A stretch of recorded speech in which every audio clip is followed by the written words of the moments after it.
gonna put this on Instagram. Just gonna wait for Steven to get here.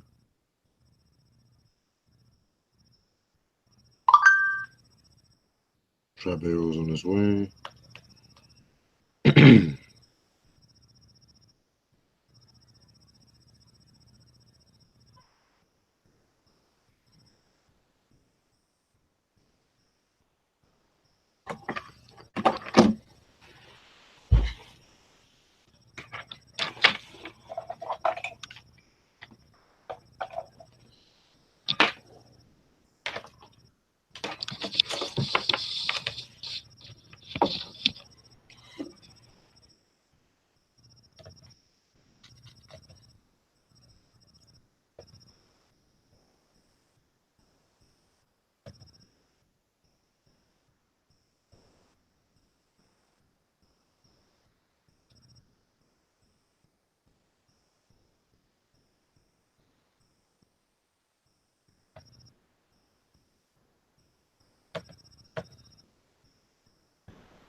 We got one person watching.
Mike, what's good, bro? Another mud, just waiting for Tribero and Mike, Steven to get up here and shit.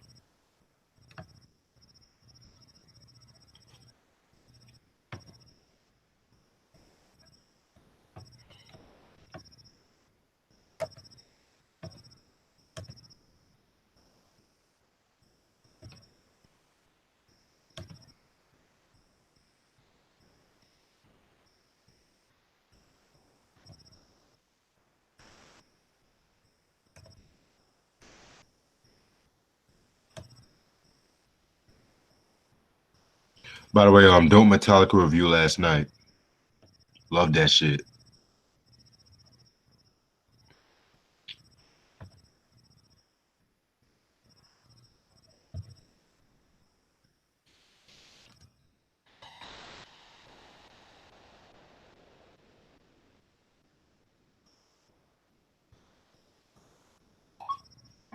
Should be Steven.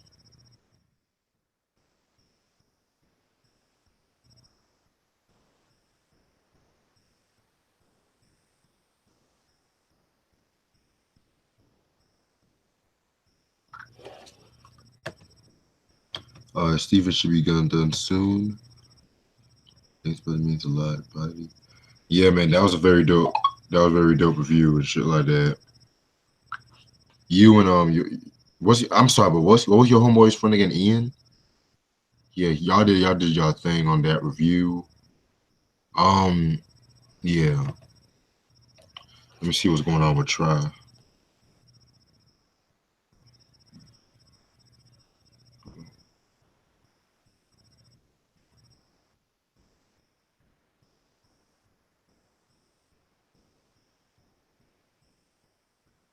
Oh, Mike, my fault, my fault.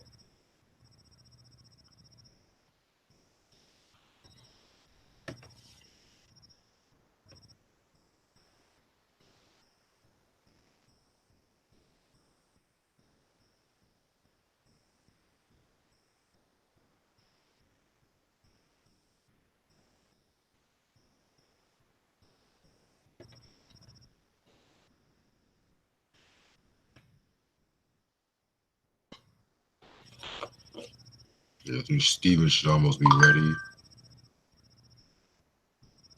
Yo, What's my up? bad. Chilling, Yeah, chilling. much. Just got back from the movies and stuff like that. How was it? I saw the Child Prodigy. It was Mm. good, but it the ending sucked. I'm just gonna say Oh Lord, I it was knew it. too many familiar horror tropes towards it. Oh Lord, Yeah, they can't make great horror movies anymore. they really can't. There'll be like one or two, and then that's it. I know I'm gonna see Mm. Us next month and shit. That looks interesting. I don't know. I'm getting a Get Out type of vibe from that movie for some reason. Right. And I thought Get Out was okay. I don't really consider it a horror. I think it was more thriller, It is. you know. But they're supposed to be doing a sequel to that, so I want to see how they pull that off. I thought it was a prequel. I know they're doing another one, but I don't know. Like for people that haven't seen it, I don't know how they're gonna pull it off because we know what happened at the end. So Hmm. it's gonna be. I know the black guy's coming back, but I don't know if everybody else is. Well, I would have rather a prequel than a sequel, to be honest with you. But Right. it is what it is. So that's gonna be interesting. Yep. But yeah, that looks interesting. I want to see La what's it called La Luna Yeah. La Luna. That looks good. And they got Annabelle Part 3 coming out. I True. really enjoyed the last one, and of course the second part to it. You know, You gonna see Child's Play too? no, I will not because I love the original ones, and I don't know. And see, I had a discussion um a couple days ago with some people online because when the trailer dropped, they're saying that this is the official reboot. But when the movie studio came out with Curse of Chucky, Right. that was supposed to be the reboot. Like they changed a lot of the backstory, and then Cult of Chucky was supposed to be the sequel of Curse of Chucky. So I'm kind of confused on which is the reboot because they're saying that the trailer that just dropped is the official reboot, but the movie studio was saying that a couple years ago that Curse of Chucky was the official reboot.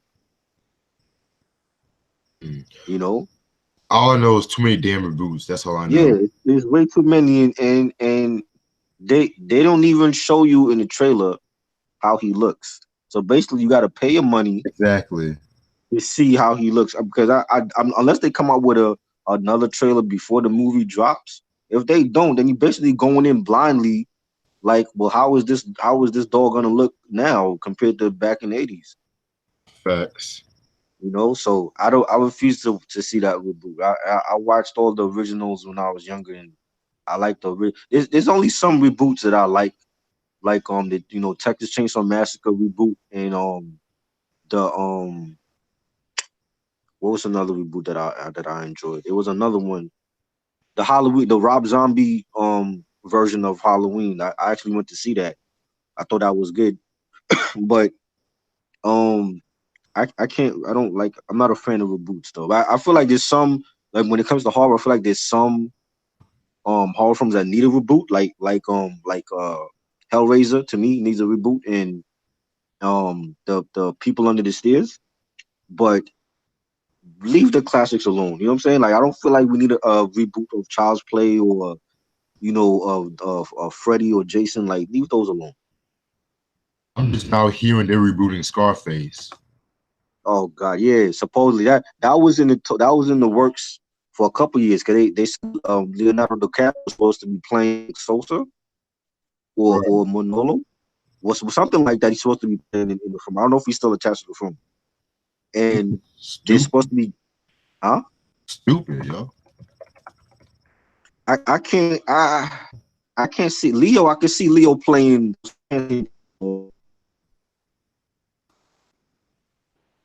good, try? Huh? You good? Yeah.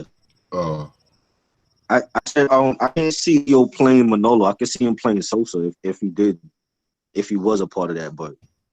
Um, Diego Luna. He's supposed to be playing Scarface, the Spanish actor. Shit. But I refuse to watch that because they just messing with a timeless film like that. I just think that's blasphemy. You know what I mean? Yeah. And then they're gonna remake Shaft again. I'm just like, dude, are Yeah. you fucking kidding me? Well, actually, it's a continuation. Is that the trailer has it's supposed to be Shaft with well it's the original Shaft, and then Samuel L. Jackson Shaft is playing he's actually the son of Shaft, and then you got grandson is being played by Brandon T. Jackson. But there's no Richard Roundtree. I'm hearing, right? No, Richard. All three of them is in here. Richard Roundtree is in it. So Oh, he's playing. So he's playing the father. He's playing the father and the granddaddy. He's playing the father to Samuel Jackson Shaft, and then he's playing the granddad to Brandon T. Jackson Shaft.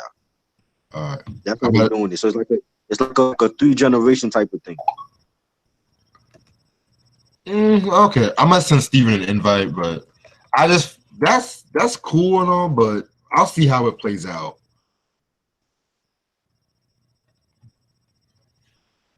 Well, I think this trust thing is fucking up.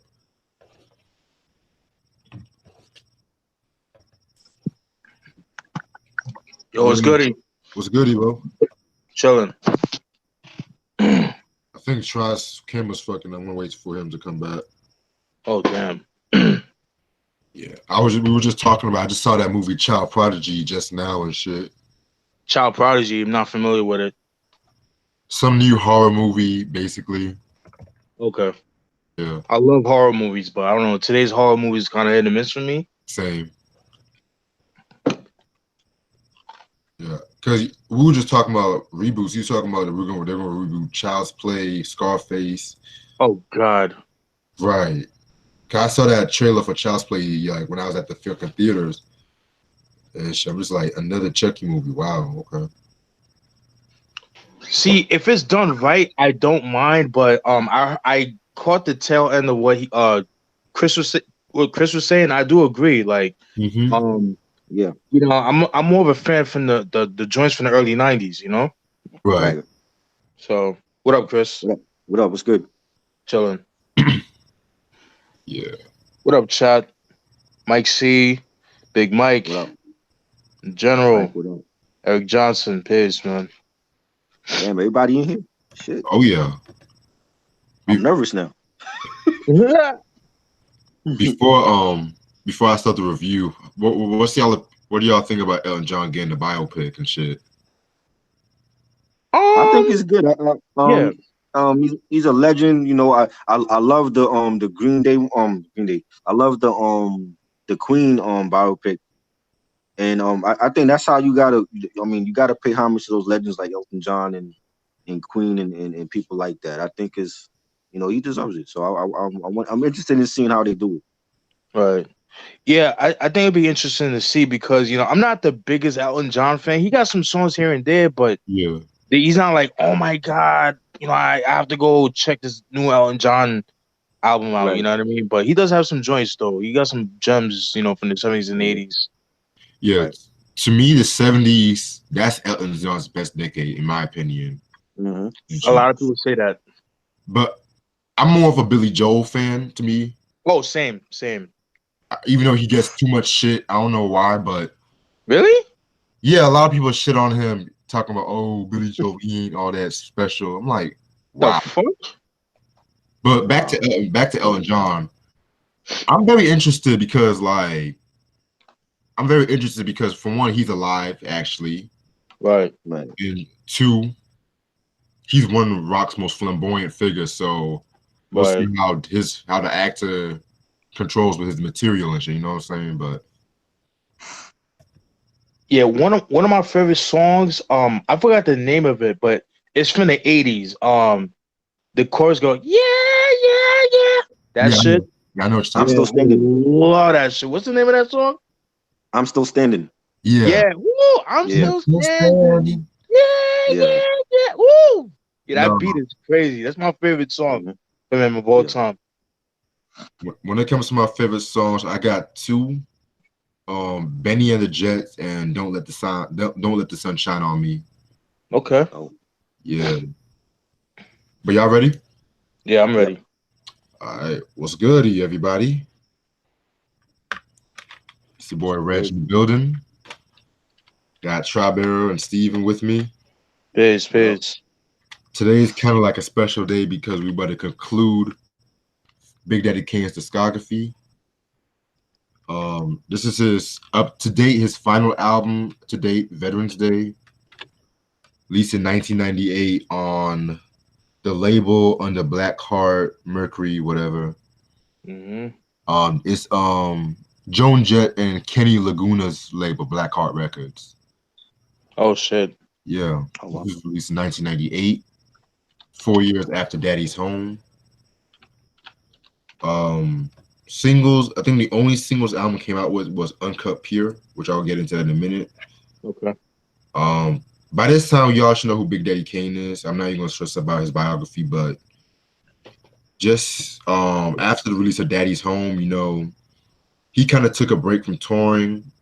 I mean, from recording, and he just stuck with touring. And he was appearing on people's like a lot of people's guest appearances, and at that same time too.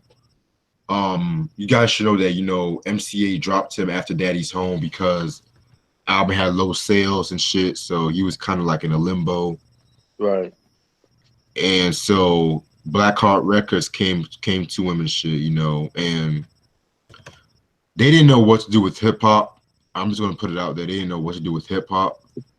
But also around '95, not many people know this, but he was actually supposed to have been signed to Tupac's record label, Death Row East, Right. because he recorded some demos with Pac and Hammer. The most notable is a song called "Too Late Player." Yeah. But of course, Tupac died, Death Row East kind of crumbled and shit. So that's when he came out with the fucking Veteren'z and Blackheart Records and shit. Yeah, I think K Solo was supposed to be in Death Row East too. K Solo. Yeah, Wow. because he made some joints. He made some songs on Death Row East. If you look it up, just type in K Solo, type in Death Row, it should pop up. I never knew that. Wow. Yeah. I know Wu-Tang was in talks of doing that Death Row East shit too. So glad that didn't happen. Oof. Cause yeah, Wu-Tang Death Row, nah, that's not a good match. I'm sorry. Yeah. This is to date Big Daddy Kane's longest studio album to date. The album cover, this is actually the most sane album cover in his discography. Keeping it simple. Yeah.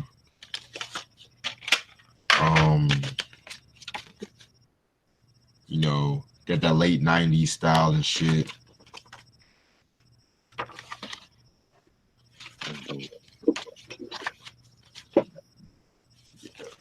Michael Jackson? You said what? Michael Jackson? I don't know what came, man. Producers include Easy Mo B, DJ 3, I don't know who that is. DJ Ill, I don't know. And LG, who's Easy Mo B's brother. Yes, sir. All right, 21 songs. Y'all ready? Yes, sir. Yep. Okay. Track number 1, intro. Nothing really to it, This pretty much leads into the track number 2, which is Uncut Pure. Mm-hmm. My honest opinion, I know a lot of diehard Big Daddy Kane fans like this song, but I felt like the beat was way too polished, in my opinion. Right. Like, he did have some good punchlines here and there, but it was a bit too polished for Kane and shit. I don't know. That what y'all thought? Chris? I'll go. I like the song. I see what you're saying. This, I don't know, man. It's dope. It's not one of Easy Mo B's best beats, but he did what he could. I like the line when he says, "What I write to be so rough that my ink pen need alignment." I thought that was pretty cool. Gotcha. Yeah, that was pretty dope. But other than that, nothing to write home about. But I didn't know if Kane fans even like this song because I don't really hear too many people talk about this album, let alone the single. But that's interesting. Yeah, a lot of diehard Kane fans. I'll be on YouTube and they be like talking about the song and shit like that. Got you, got you. Yeah. It's not like anything like, show and prove bar none, but I like the intro. I fact. think it was 70s. It sounded like some Superfly shit. Oh yeah. It was. I mean, that's something that Kane. You could picture Kane normally doing, like the whole black dark gable type of thing that he is moniker and shit. So Mm-hmm. I thought it fit. I think it fit him. You know what I mean? Yeah, I can respect that. Yeah. All right. And we got to Enterprising. With this song, he's basically like shouting out all the rappers making a move, like Missy Elliott. I believe he shouts out like Corrupt, if I'm not mistaken. Yeah. Like, he shouts out like a couple rappers, Very dope song, nothing bad I can say about it. Oh yeah. Track two. I was talking about in the intro, but track two. Oh, Uncut Pure. That's a solid song. I do remember that song from the album, and the part where Kane is saying, you want to test the God. I hope you mean an SAT, and a dope beat, dope track.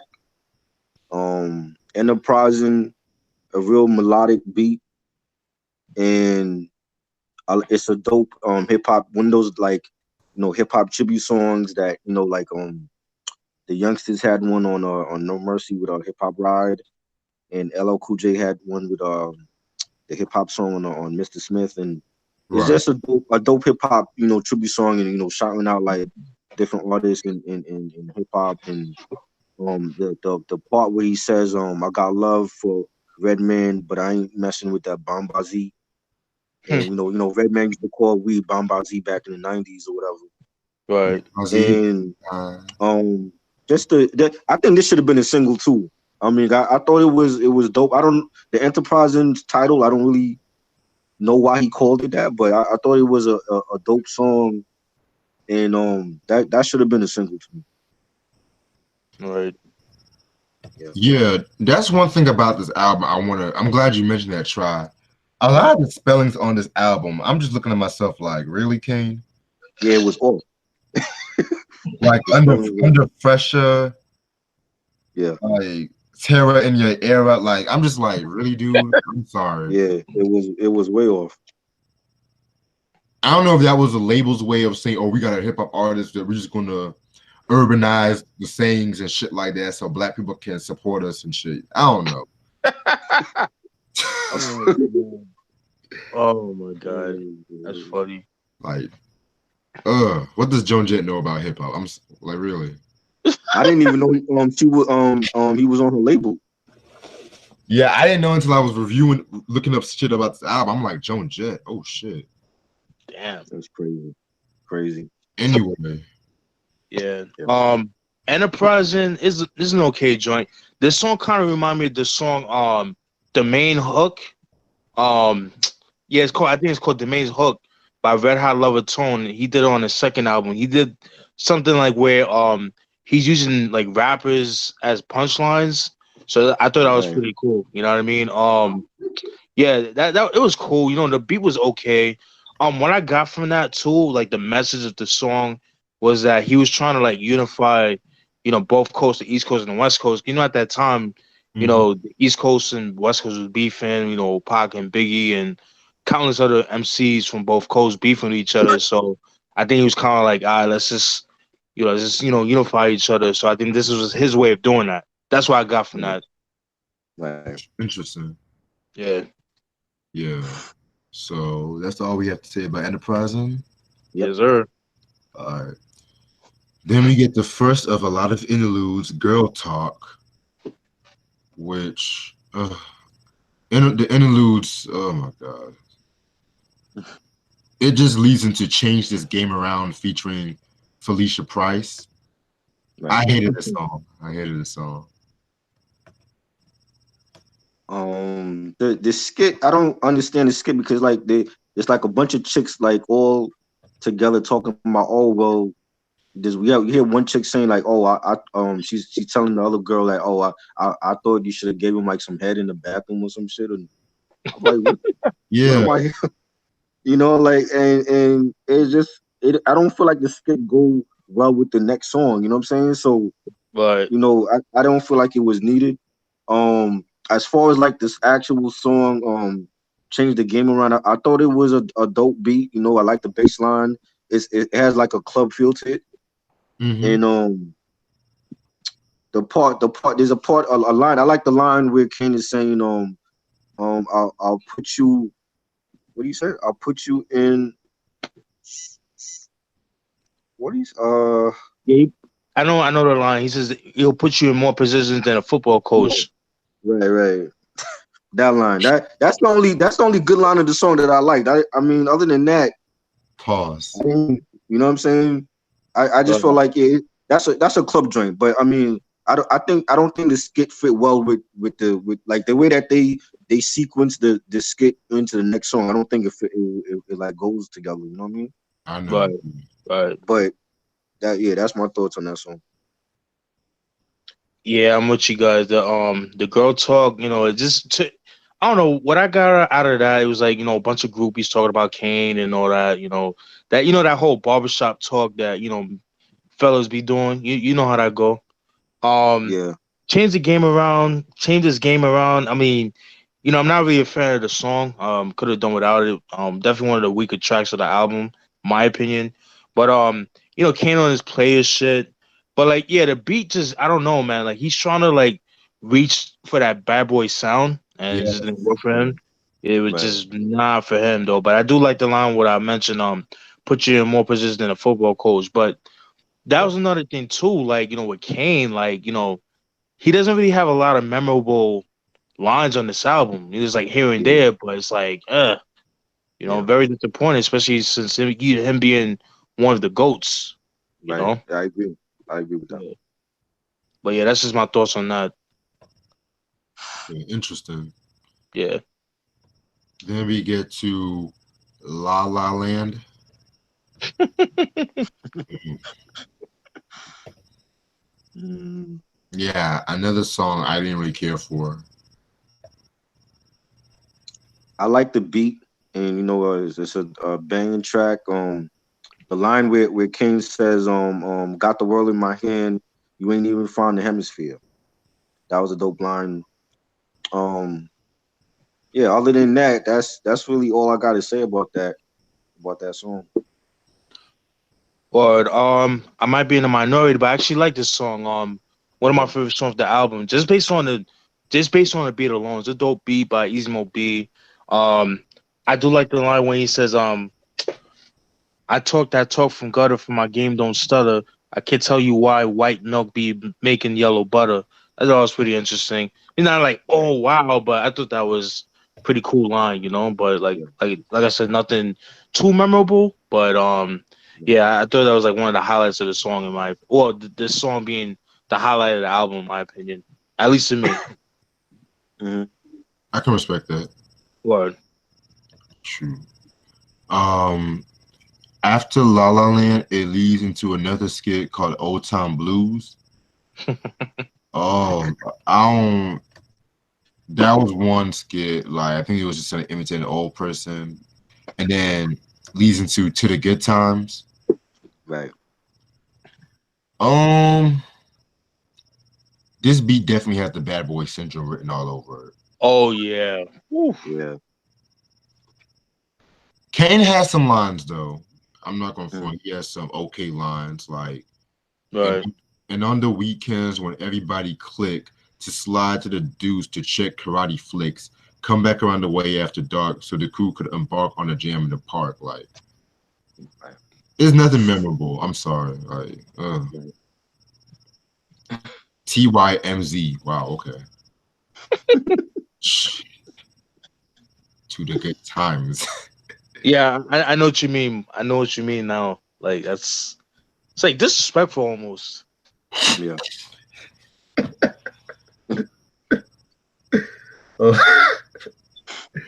Boy. Chris.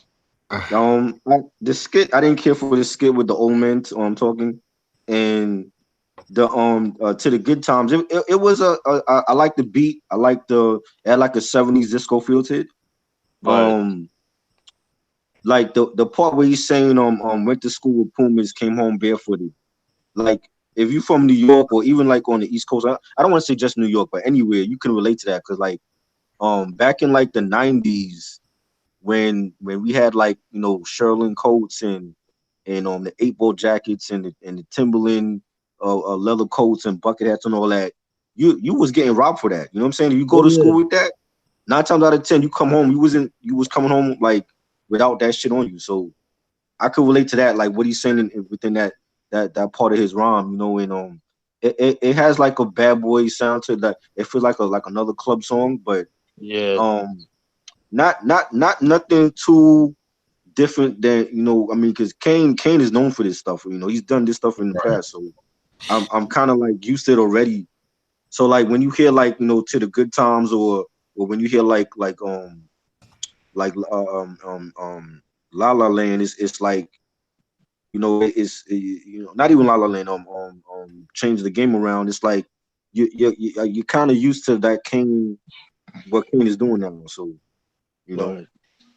Yeah, but I thought it was I thought the beat most the production on here for me is good. It's just that we'll talk about that later. But yeah, I thought it was a dope track.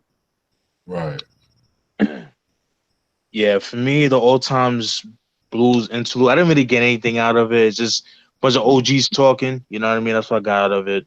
Um, to the good times, like it just talks about his ode to like early days of hip hop. Throughout the late '70s, early '80s, that kind of thing. Yeah. Chris made good points about it. Like about how you like if you had nice clothes, or you had to be somebody to wear that shit. If not, you was food out in the streets. You know what I mean? And that's everywhere, not just New York. But New Yeah, York was definitely notorious for that. You know what I'm saying? yeah.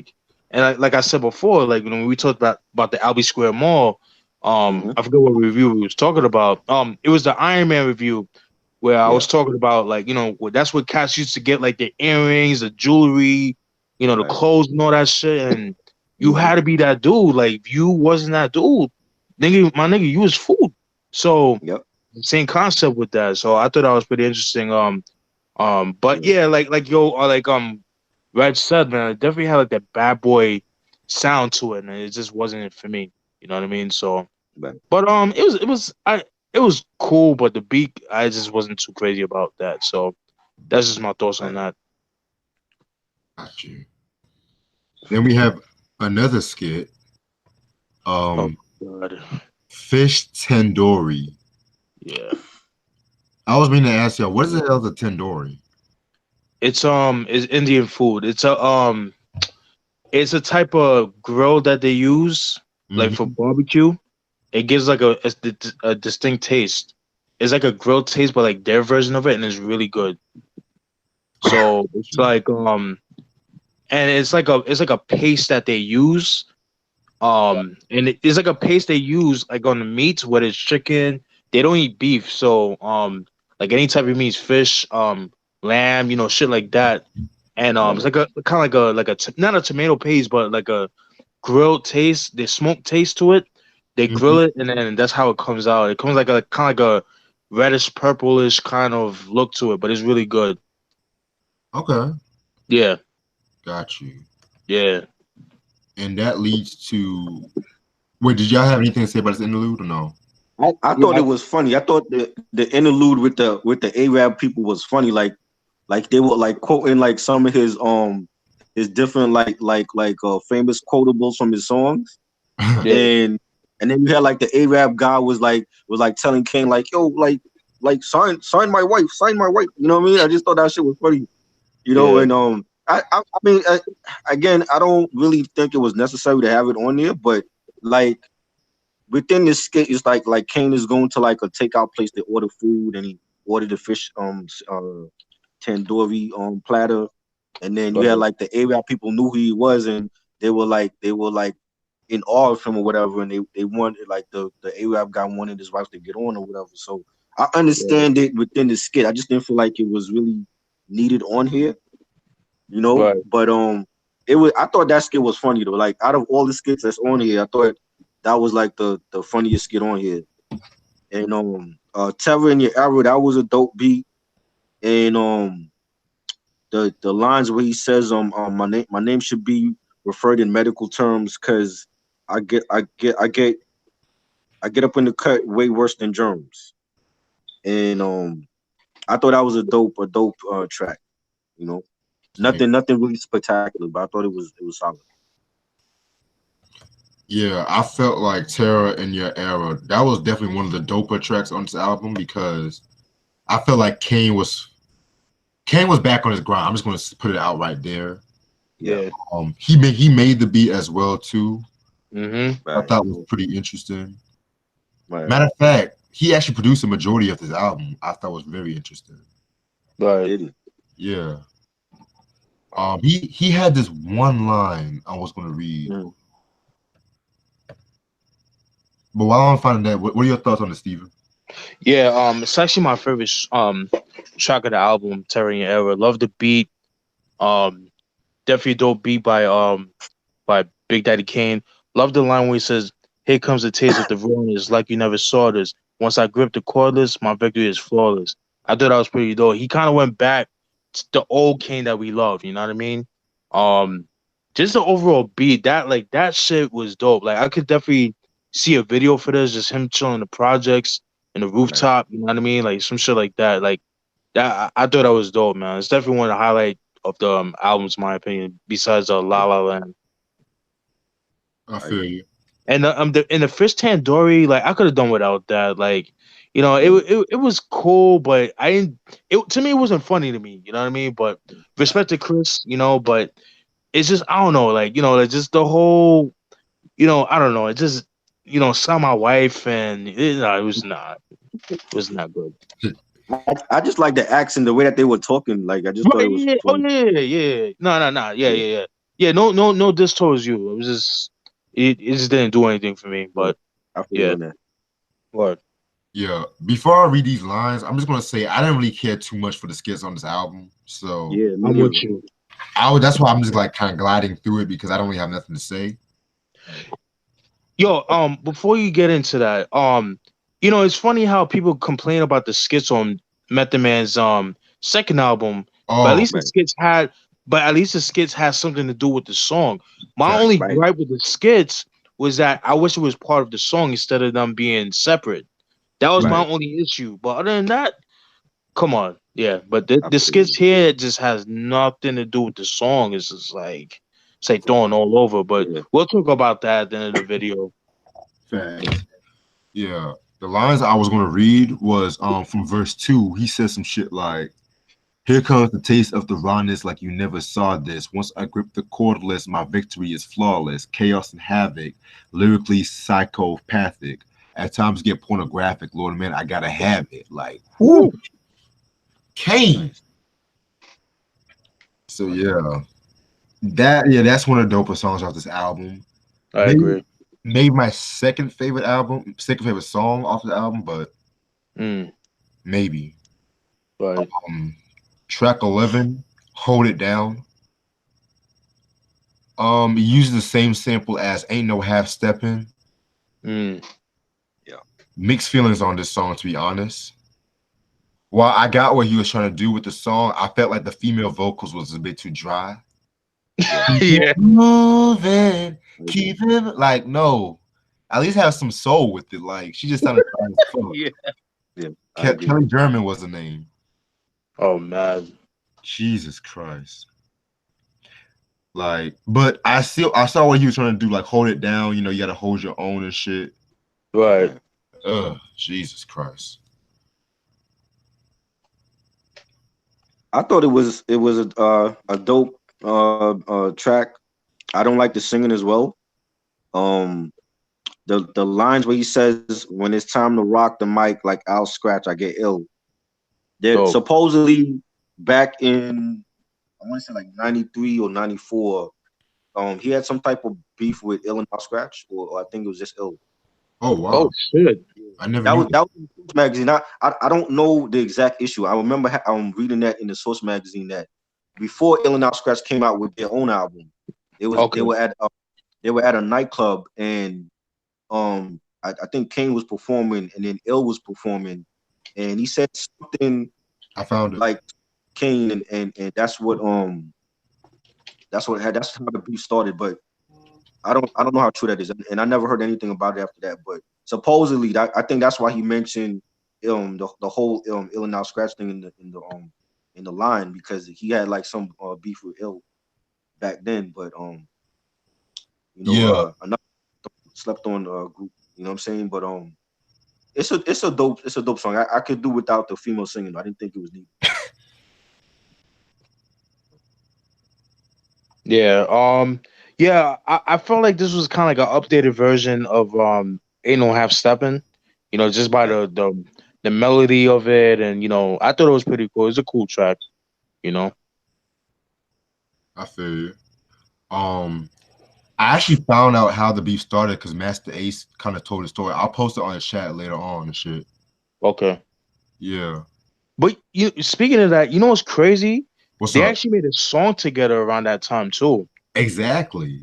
which is check that out. kind of crazy. Dope And song Yeah, too. that Easy Mo B connection between Ill Al Scratch and Big Daddy Kane is kind of hard to ignore too. So Right, right, right. I actually want to read that shit after I got done with this because Yeah. low key Kane would rip those guys, but people Oh say yeah, bar people none. on Ill Al Scratch though. Yeah, that album come Creep with Me. Whoo! Oh my god, classic. For real, I'm so glad the fucking Hoovy blessed me with that shit. I need to get it. Word. Shout out Shit. to Hoovy. Shout out to Hoovy right there, bro. I don't know if you're watching though, but yeah, you got to go on the channel one day, man. Word. Then we got to Daddy's Theme Interlude. Dope beat though. That was a dope beat. Yeah, I agree. I That was wish dope. you would have rapped on that shit, but I agree. You should have. then we get to wait. Anything else I want to say about the interlude? Nah, Nah, that it's was just a go good ahead, beat. Chris. Okay. Yeah, it's a dope beat. That's yeah, like you said, could have rapped over it. Could in fact, like if he could have rapped over it and then replace it with one of the other tracks, in my opinion. That's just my personal opinion. Yeah. I feel you. Feel you. Like change the game. I would have taken that out personally. I would have taken literally half this whole album out to be real, but I have to be fair. No doubt, no doubt. Then we get to Earth, Wind, and Fire featuring Shot Queen and AB Money. Oh Lord. Okay. It's a dope song, but there's Yeah. a couple things I want to talk about. Hmm. Mm, For one, I feel like Shot Queen, she stole the show off the song, in my opinion. Yeah. mm. But I felt like AB Money sounded like a Tupac ripoff. Um, I felt like Kane singing on this song was a bit too forced. Yeah. Oh yeah, yeah, But the beat by LG is dope. I like the beat by LG. yeah. What do y'all think? Uh, I like the beat. I don't like the other two MCs on it. Um, Kane. I like the Kane line where he says, "The Prince of Darkness be at one man that made them I'll be sure looking niggas get a suntan." I thought that was funny. You know what I'm saying? But Yeah. other than that, I didn't like.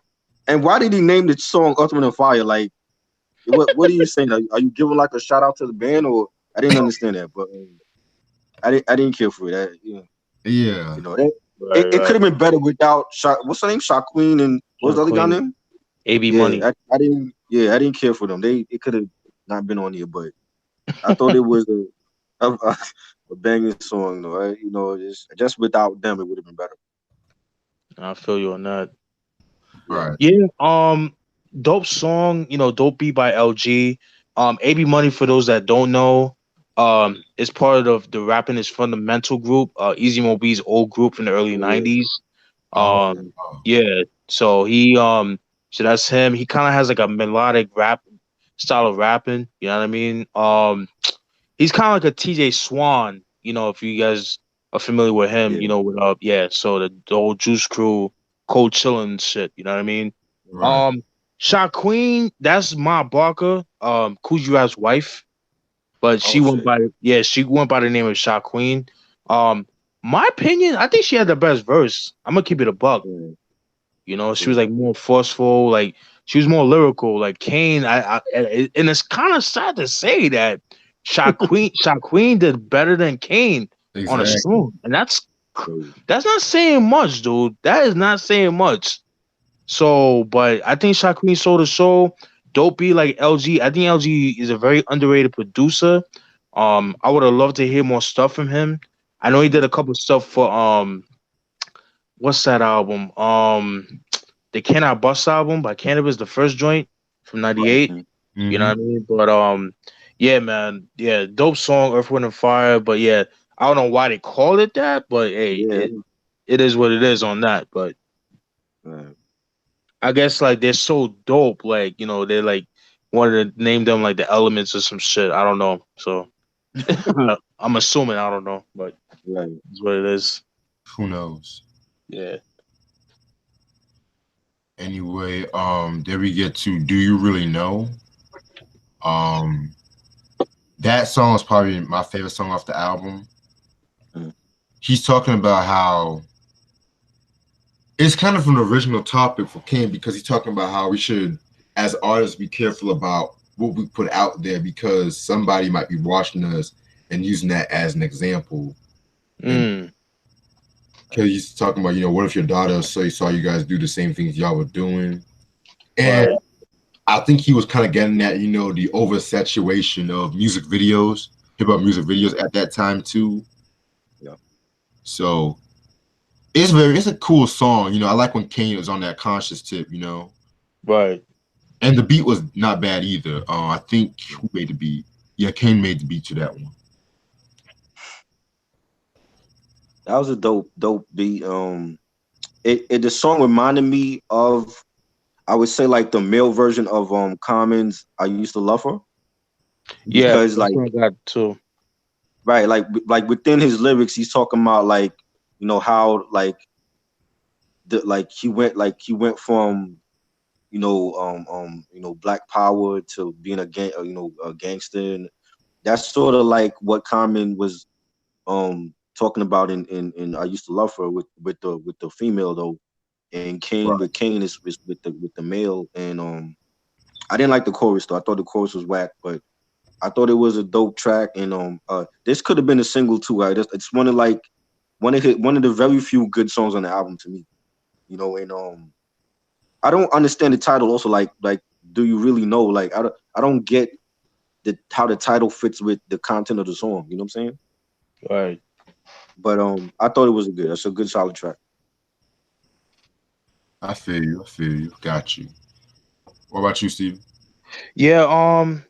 Like Try said, that's the same effect that I got from the song. Like him talk about the phases of hip hop. Like when it first started out back in the in the '70s. It was like the hip to the hop, like the disco, post disco type of vibe. The true school hip hop. Then throughout the mid '80s, it was kind of going towards the gangster side.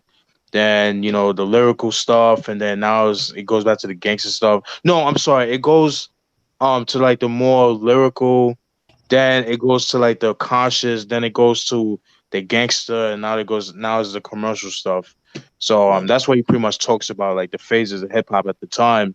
It was a cool track. It's not something I would listen to all the time, but it was dope to have him try to do something different, like you said, right, John? Something different out of his norm. So I thought Right. that was pretty cool. And that's one thing I've noticed about Kane in his later albums. Like he started doing like more conscious songs. But Right. yeah, but yeah, that's just my thoughts on Do You Really Want to Know? Yeah, corny title too. Yeah, I didn't get it. Yeah, A lot of corny titles here. yeah, Okay. Then we got to the Shame Prelude, which of course leads to Shame. Um, where he's talking about label politics, how record labels always trying to do shiesty shit to one person. Mm. Yeah, very cool song. Nothing to it.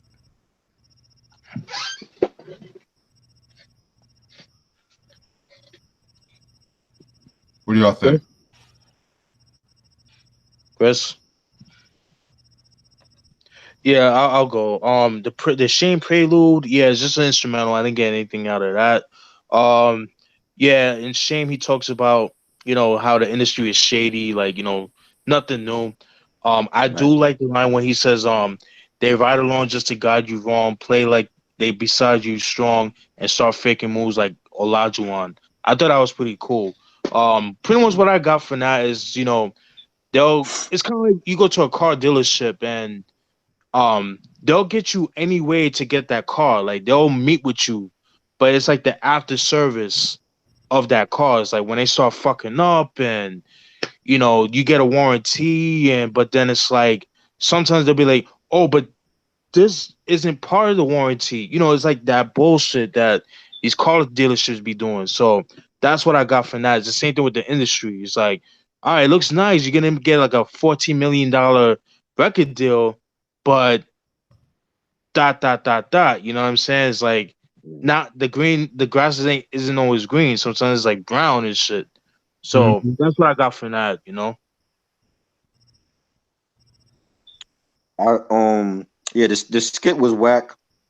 I think with with the actual same song, I think it could be like the sequel to How You Get a Record Deal from Looks Like a Yeah. Job For, Yep. because like within the song, like he's talking about like in the lines he's saying like your state of revenue um remains the same because you getting less points than Steve Kerr by be getting in the game, and just like like talking about like the record industry and how like it's shady and all that, and I felt like it could have been like the sequel to that song from Looks Like a Job For, and Right.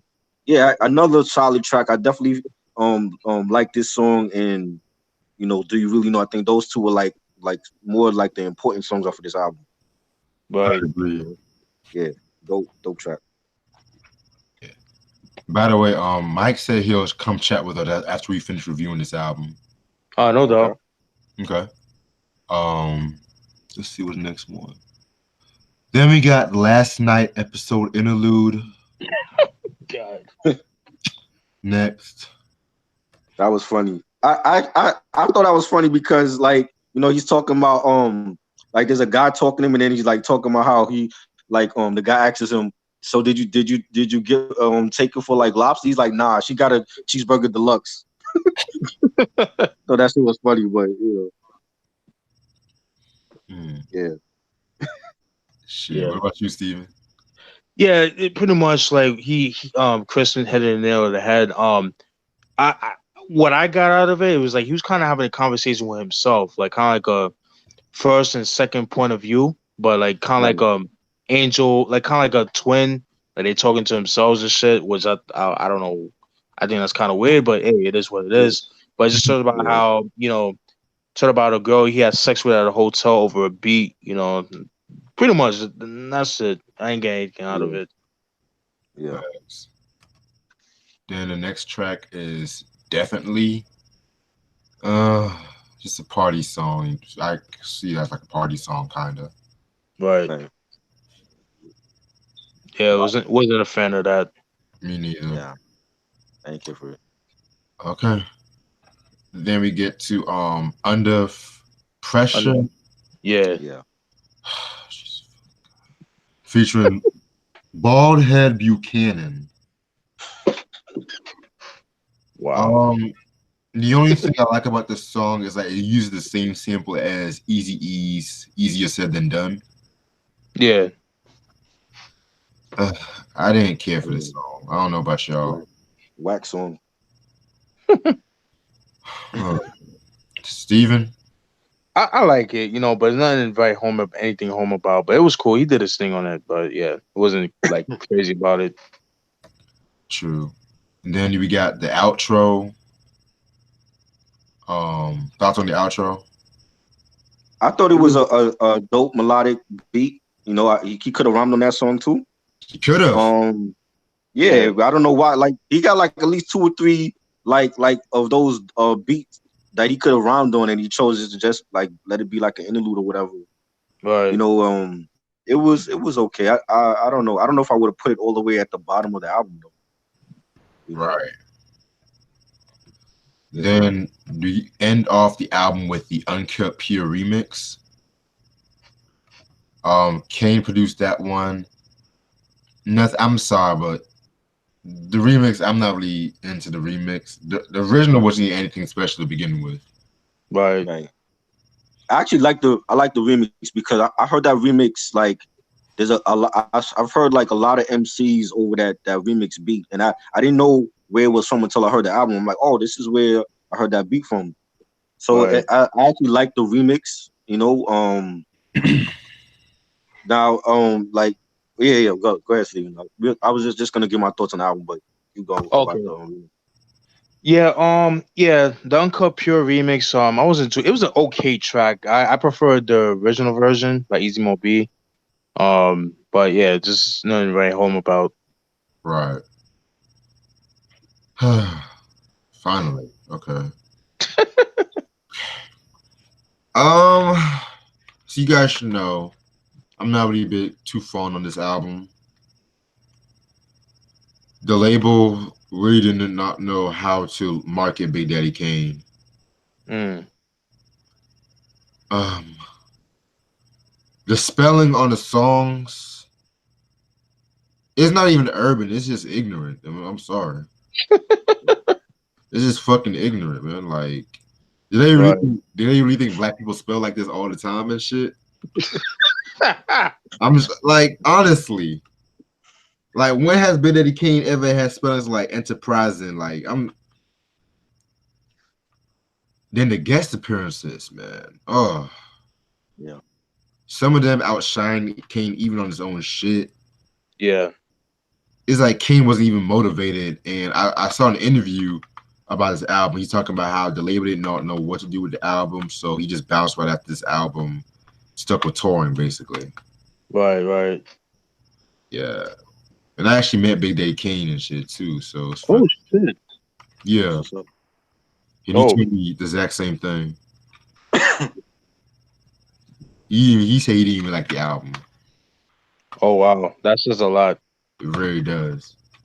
21 songs too long, too many Yeah. skits. Mm-hmm. One can see it as a farewell to him, to his career, but I feel like he can make another album. Part of me feel like he can make another album though, but with Large Professor, Marty Marl beats, Easy Mo Yeah. beat, to keep it traditional.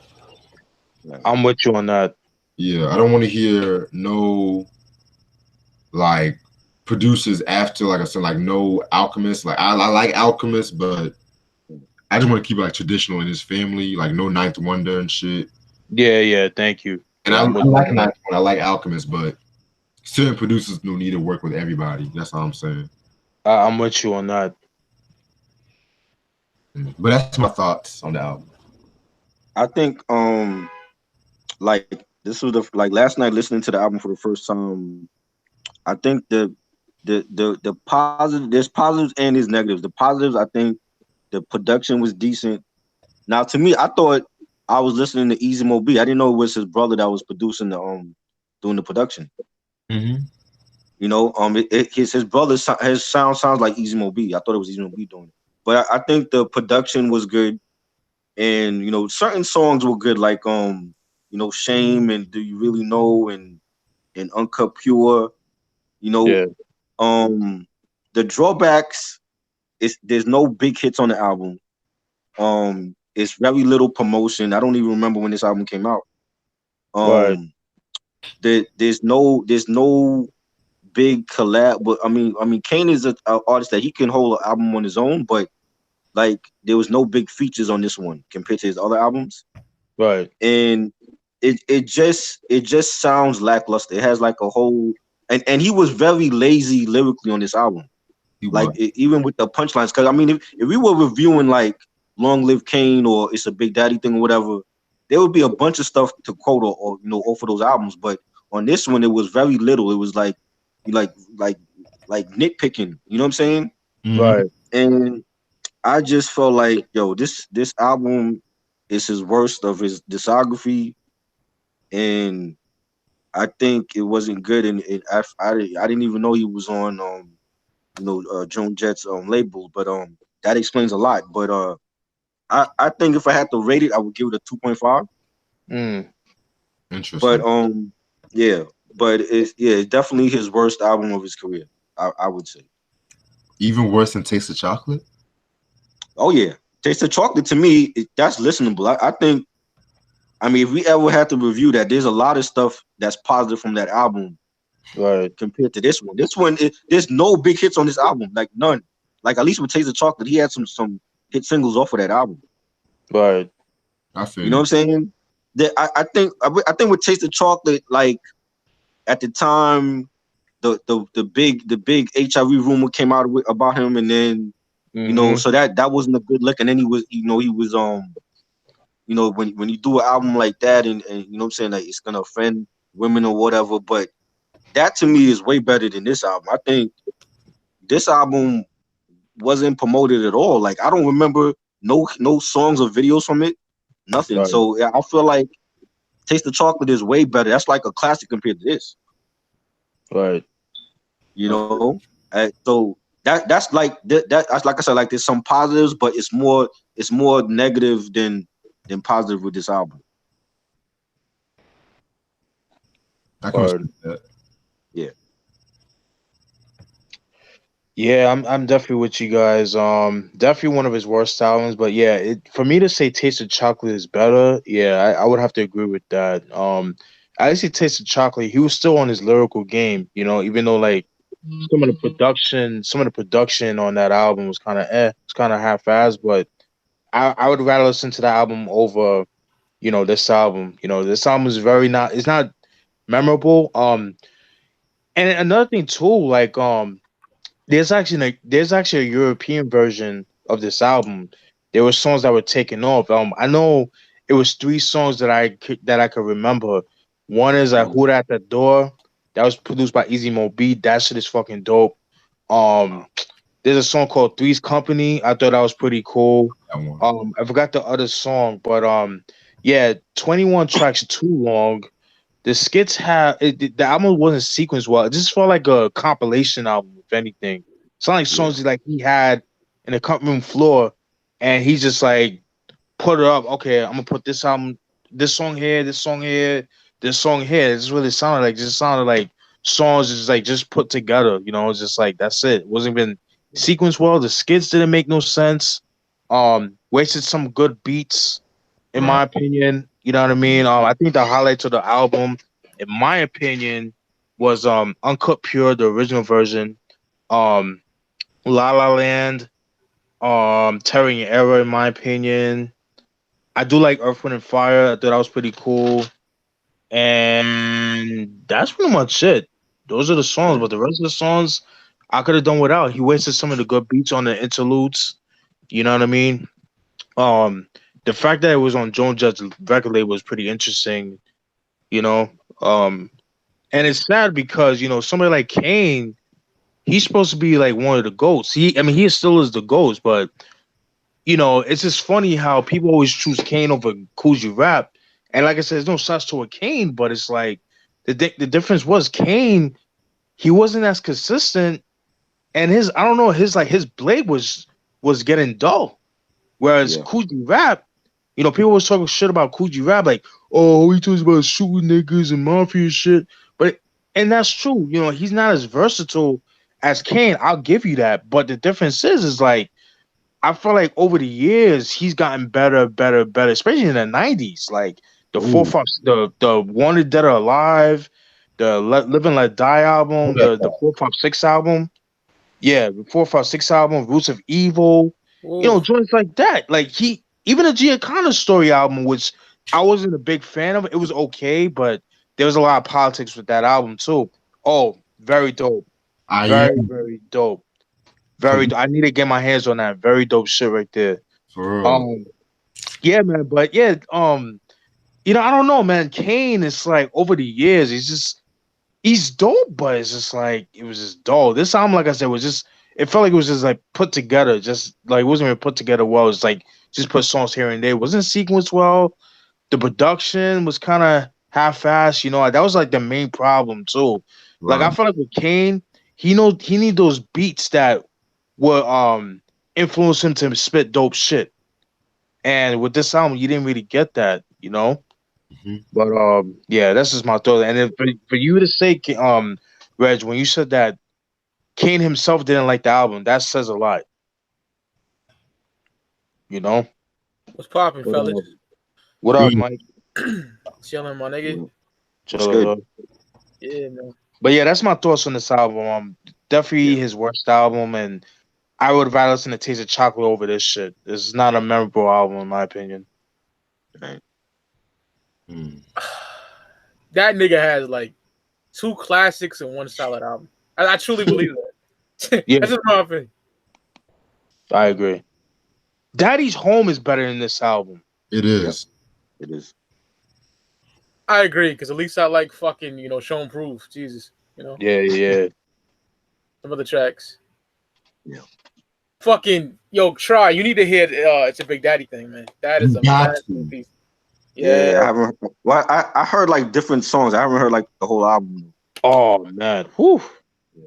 Forgot So about that. Another Victory, that is my shit. Yeah. Lord, that's Hell good. yeah. Wrath of Kane, Smooth Operator. Yeah. It'll cleanse your ears from that fucking shit you just heard. Yeah, I agree. I agree.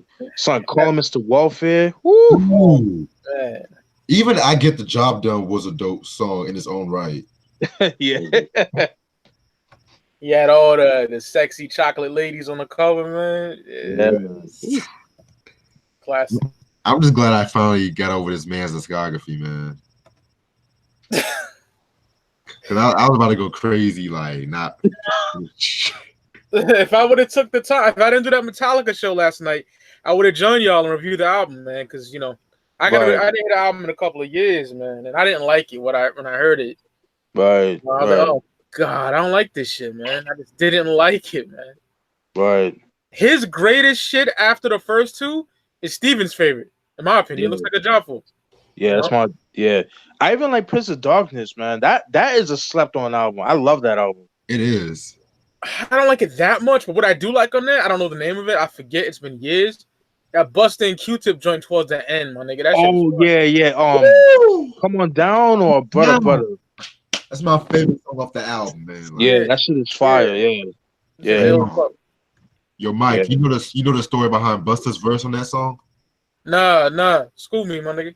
All right, so basically, this came from Vlad TV, but I think Kane wanted Busta to do something like the scenario verse or some shit, but Busta, he didn't really feel into it, so that's why he basically just dragged his verse in a way. Because when I listen to the song, I'm just like, Busta isn't his usual self with this song, like, Right. because Q-Tip had the best verse in my opinion. Yeah. But because even the rah sounded kind of forced and shit.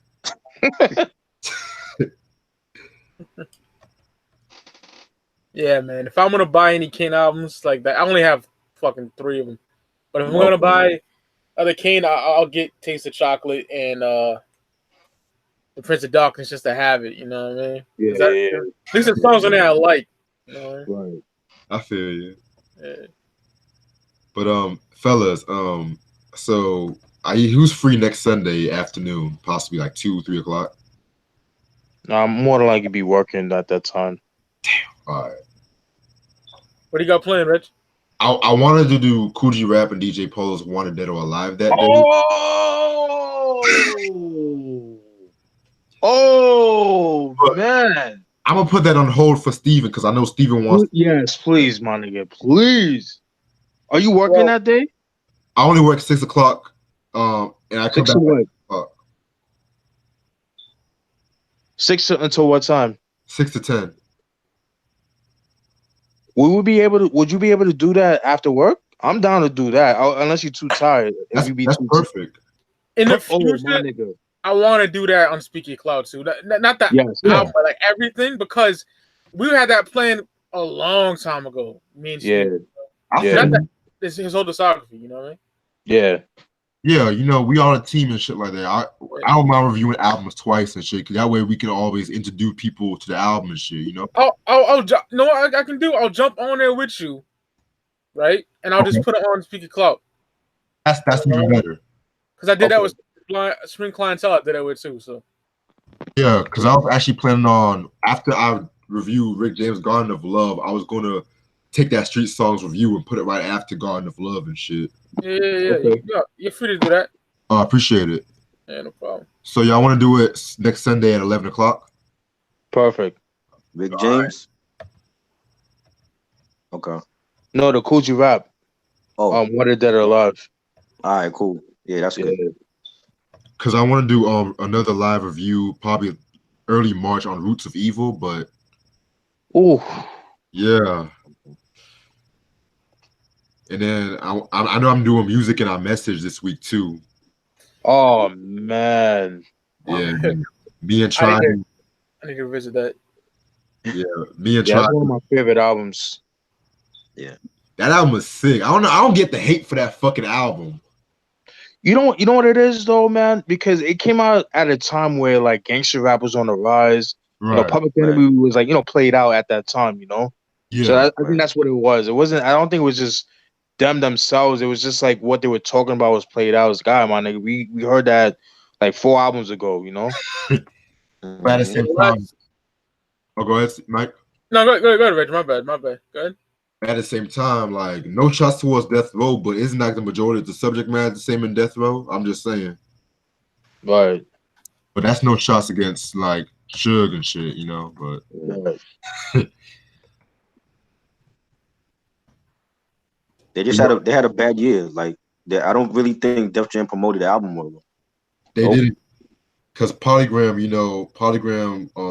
owned Def Jam, and they weren't really promoting their artists right at that time. Because I remember 14 Shots to the Dome wasn't promoted from what I've read. Right. Daddy. So yeah. I don't know about Bosses Born Gangsters. Ooh, what? Oh man. Yeah, I never heard that album. Surprisingly. Reg. I know. Woo. I was skeptical about that because I heard some shit about that album, but I'm gonna listen to it tonight. Really, I don't get when people said, "Oh, shit." Yeah, I don't either. Because people listen to Tekashi 6ix9ine, and look where he's at. Oh Jesus! Don't say his name on the channel, please. And I'm sorry. I had to. I'm sorry. That yeah. You good. No. Here's the thing. That's one of the greatest gangster rap albums I ever heard in my life. Yeah. I'm keeping it a buck. I'm gonna listen to it tonight. Fuck that. Yeah. I might even get it if it's that good. I might even buy it on Amazon or some shit. One of the greatest finds from that shitty fucking pawn shop. Because like the mid 90s from 92 to 95 and Def Jam, it was a very interesting era and shit. For some odd reasons, because they were focusing more on like the horrorcore. And at that time, because I know Flatliners came out at 94, if I'm not mistaken. Love that album. Yeah. Sonic Boom. Man. Yeah. Woo. Yeah, Def Jam didn't really come back until Jay-Z and DMX and we needed to do USA. We need to do USA. Dude. My nigga, I am more than down to do that. Cause we do the raw shit that niggas don't fuck with over here, my nigga. Yeah. Yup. Mm-hmm. Hey, yo, Steven. Yo. You saw the Pulse Boutique review where I showed up some of the vinyls I had yesterday and shit? No, I was at work. What time did you do that? Oh, I did it for 5:30 was the Tribero and shit. Oh shit, nah. Yeah, I was at work. Yeah, I was saying like I was telling Shroud that I had a Bad Boy album and I kept it as a surprise and shit like that because I had a Black Rock's Life Story album. Woo! Fire album. And I want to really do a review on Vidi Vidi Vici from Ja Rule one day. Oh shit! Wow. Yeah. I don't know how down y'all want to do that shit, but I'll be down because we did like a Ja Rule breakdown. Yeah. The one you with us, Reg, for that? Yeah. Okay, yeah. So yeah, I'll be more than down to do that. Yes, sir. Because lately, Mike, I'm with you. Lately, I've been having a new appreciation for Ja Rule too. Yeah. even though I'm not like the biggest fan of Ja Rule, even to this day, but I felt like many people don't give him the props he deserves when it comes to like hip hop from the 2000s and up. Yeah. Man. Even 50 Cent ball from Ja Rule. Let's keep it a buck. Oh, of course. Let's keep it a buck. Of course he did.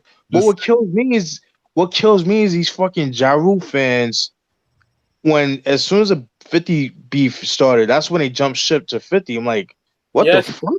That's corny shit right there. I told the story. The lamest shit I ever seen was some nigga I used to chill with walking the hallways. He's rapping "Dial M for Murder," right? Right. And as soon as Wankster comes out, he's like, "Fuck that nigga, fuck Ja Rule." Oh, I'm like, come on. Like, come on, my nigga. Really? Yeah, that's corny. Just last year, you been singing that shit. I got a similar story to tell you guys about. I remember when I was in high school, I was getting into like a lot of hip hop and shit. And I'll be telling niggas I be listening to Wu-Tang and Rakim. They be like, man, fuck that shit, nigga. But then over the years, they be coming up to me talking about, yo, I be listening to that Rakim and shit. Yo, that nigga's ill as fuck. I'm like, oh, but you weren't saying that shit years ago, basically. I don't want to hear that shit now. That is so corny, son. I hate niggas like that, man. Bro, niggas literally said that fucking Drake was better than Rakim, nigga. Oh my god, kill yourself. This fucking nigga better than Rakim Allah, niggas. Get the fuck out of here, son. Shit. Yeah, that's like saying fucking Bow Wow was to Nas and shit. Speaking of Bow Wow, I need to address the elephant in the room. I really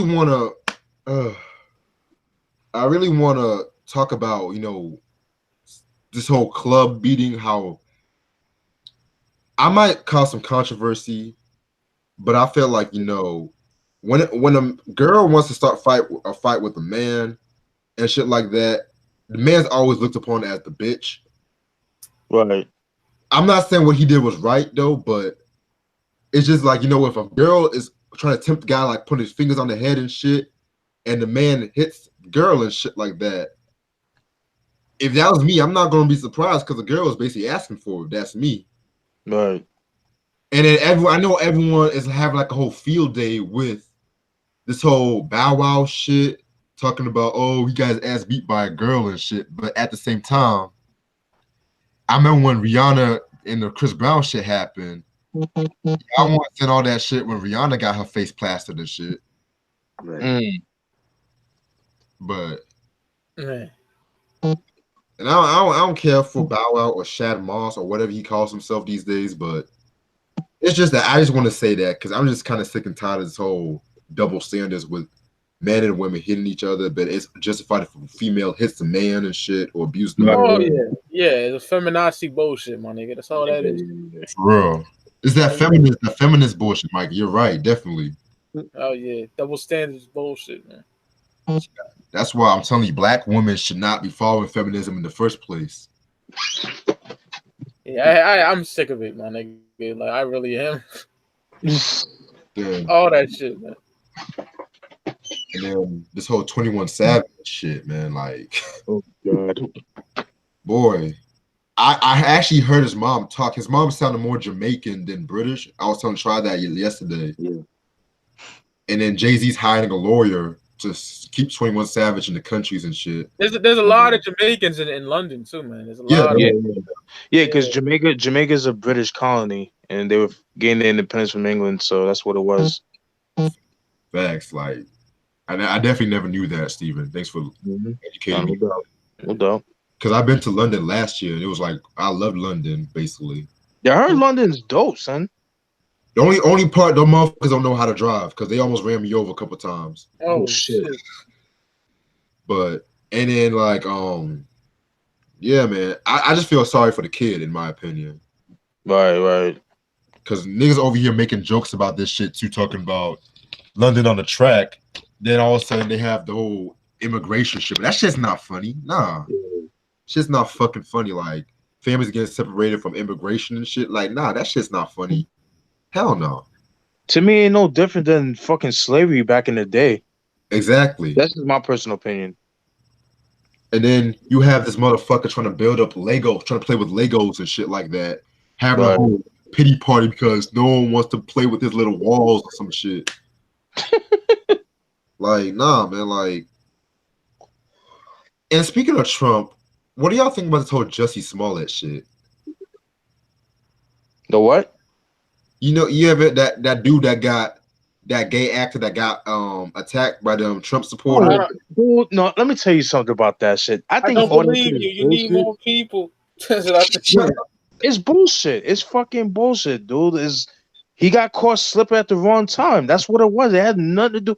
Like that's the shit I don't understand. Like people always want to use, oh, it's a hate crime. It's a nigga. Everything is a hate crime when you think about it. It is Obviously, if you do something against somebody, you don't like the nigga. Obviously, right. what's the difference? That's just my personal opinion. Um, my personal opinion is just like there's a lot of different things because when I first heard about the story, I'm just like, damn, like this nigga tried to bleach his ass and shit. Because everyone's trying to say he made it up and shit. When I don't want to think he made it up. I really don't want to think he made it up. But at the same time, I feel like there's more than meets the eye with this story that I feel like people behind him don't want him to reveal. If you, He's not giving the Jakes his phone. His face didn't look that fucking bad. I don't know, dude. I think he's full of shit, my nigga. I really do. I didn't like the fact he called himself the gay Tupac. Oh hell! That's me. I didn't like the fact he called himself the gay Tupac. Whoa, come on. Come I'm on. with you. Hold that thought. I'm gonna get some water right quick. Hold that thought. I'm with you, man. Gay too. With all the Trump bashing that's going on now, I fucking hate Trump myself, but he's trying to add to that shit. I think he's lying, my nigga. You know what I mean? Like, Yeah. or like you said, he got slipping at the wrong time. Maybe some Yeah. another beef. There wasn't no nigga in Magna hats. You know what I mean? So I don't know. And in Chi-Town too. That's what I'm saying. Yeah. Crazy shit, man. But that's where they film Empire at. They filming in Chi-Town. Right. Home of fucking corny ass drill rap. Make your ears bleed. I'm just because like I really don't want to think that he faked this whole shit because Joe Budden was saying some shit, and you know Joe Budden always got some shit to say. Talking about the video. Put out music, man. Put out some hip hop, man. You said Facts. what? You said No, what? with Joe Budden, put out some fucking music. And no lovey-dovey shit. We tired of hearing that. We want to hear some moon music shit. I'm talking about moon music 2 type shit. That's what I want to hear. Dumb out, nigga. Yeah. If you're not gonna put no diss track, shut the fuck up. He's not gonna put out anything. You'll talk. I'm still laughing at that fucking interview about Eminem, but he did put out some points about Eminem, but I was still laughing about it. Right. But yo, I've been jamming to like a lot of different music lately, man. Like Word. I know that I was listening to Soul to Soul earlier today. Oh shit.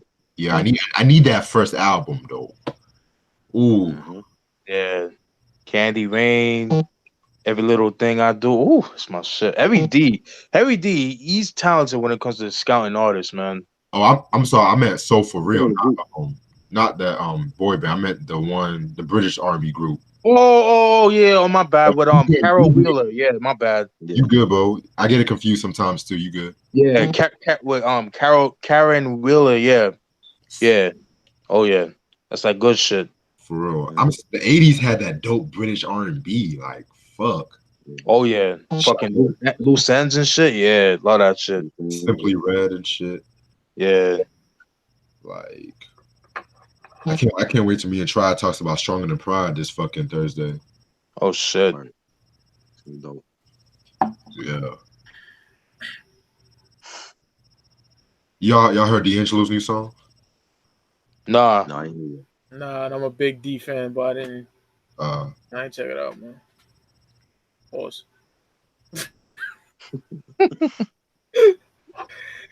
D'Angelo fan. Sounds better. Let me see what the chat's going on. See who's on the chat.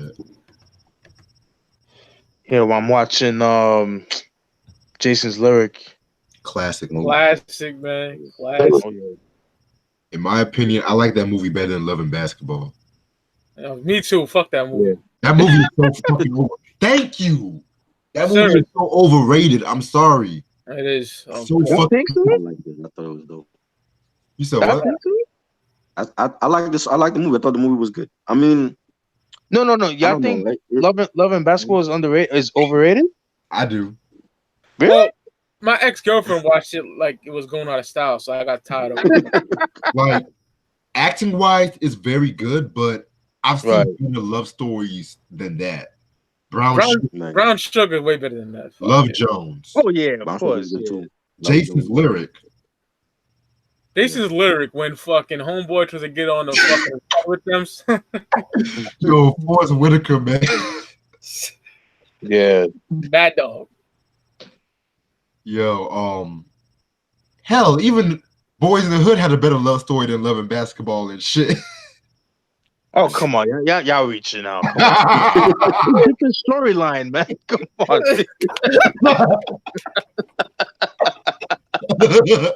Oh man. Nah, come on, like play, No, for, yeah, but play for my heart, my ass, bitch. Like, It took Trey like the whole movie to hit Brandy, man. It took him forever. yeah. I'm tired of fucking gun. Oh, I laugh that scene. I laugh all the time. I'm a sick motherfucker. I'm just Cuban. I don't know, man. Cuban good at. He's like a corny dude, son. I'm sorry.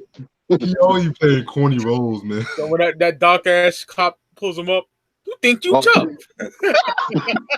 I hate little niggas like you. What clique you from? Look like one of them Crenshaw Mafia motherfuckers. Yo, I right. I didn't do nothing.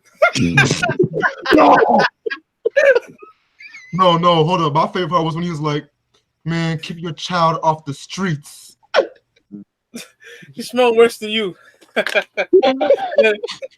then Ferris and them niggas pull up. What up, Mark? They're bumping the bird in the hand. Yeah, man. Yo, have you noticed like that version sounds different than the album version? Yeah. The drums too is noticeable. Yeah, they use the impeachment president drums and shit. Yeah. I would have loved to hear that if he has it. I don't know. I would love to hear that. And as y'all know, that's my favorite Cube album and my favorite song on the album. So hell yeah. Shit. Yeah, we gotta do some reviews from Ice Cube, man. Oh yeah. You have to. Easy. Yeah. Y'all remember that part where they jumped that dude in that Easy Eats shirt? Oh yeah, because he snatched Dookie's chain. Yeah. Yo, trash. I felt like that was a low key just the Easy though. Oh hell yeah, John Singleton said it was. Yeah, because I It watched was, it. right? Yep, I thought so. I watched it with commentary and it was. Yep. Yeah. Like Cube was not playing no fucking games because Easy E was originally supposed to play Doughboy. Oh shit. But he said it was an after school special. He didn't want to be part of no after school. It was supposed to be all them on the stoop. NWA? Yeah. Oh shit. And instead of Little Chris and Monster and them niggas supposed to be all they said it on the commentary to Buzz in the Hood. Oh shit. That woo. That would have been fire, right? That would have been. Yeah, I could definitely maybe not DZ Yella, but everybody else I could see. Definitely. Easy acting a fool. Even DOC and shit, maybe make a cameo. Oh yeah. I know Steven's a big Eazy-E fan, so we gotta do like one of his albums because I know he didn't make the It's On with us. Did he do it with us? I'm bugging. Was it me, Hoovy? No. You did it with Hoovy and somebody else. I wasn't. I was at work at that time. Yeah, me, Hoovy, and Ross. I think it was. No, it wasn't. It was Ross. It was Ross. Oh, Yeah.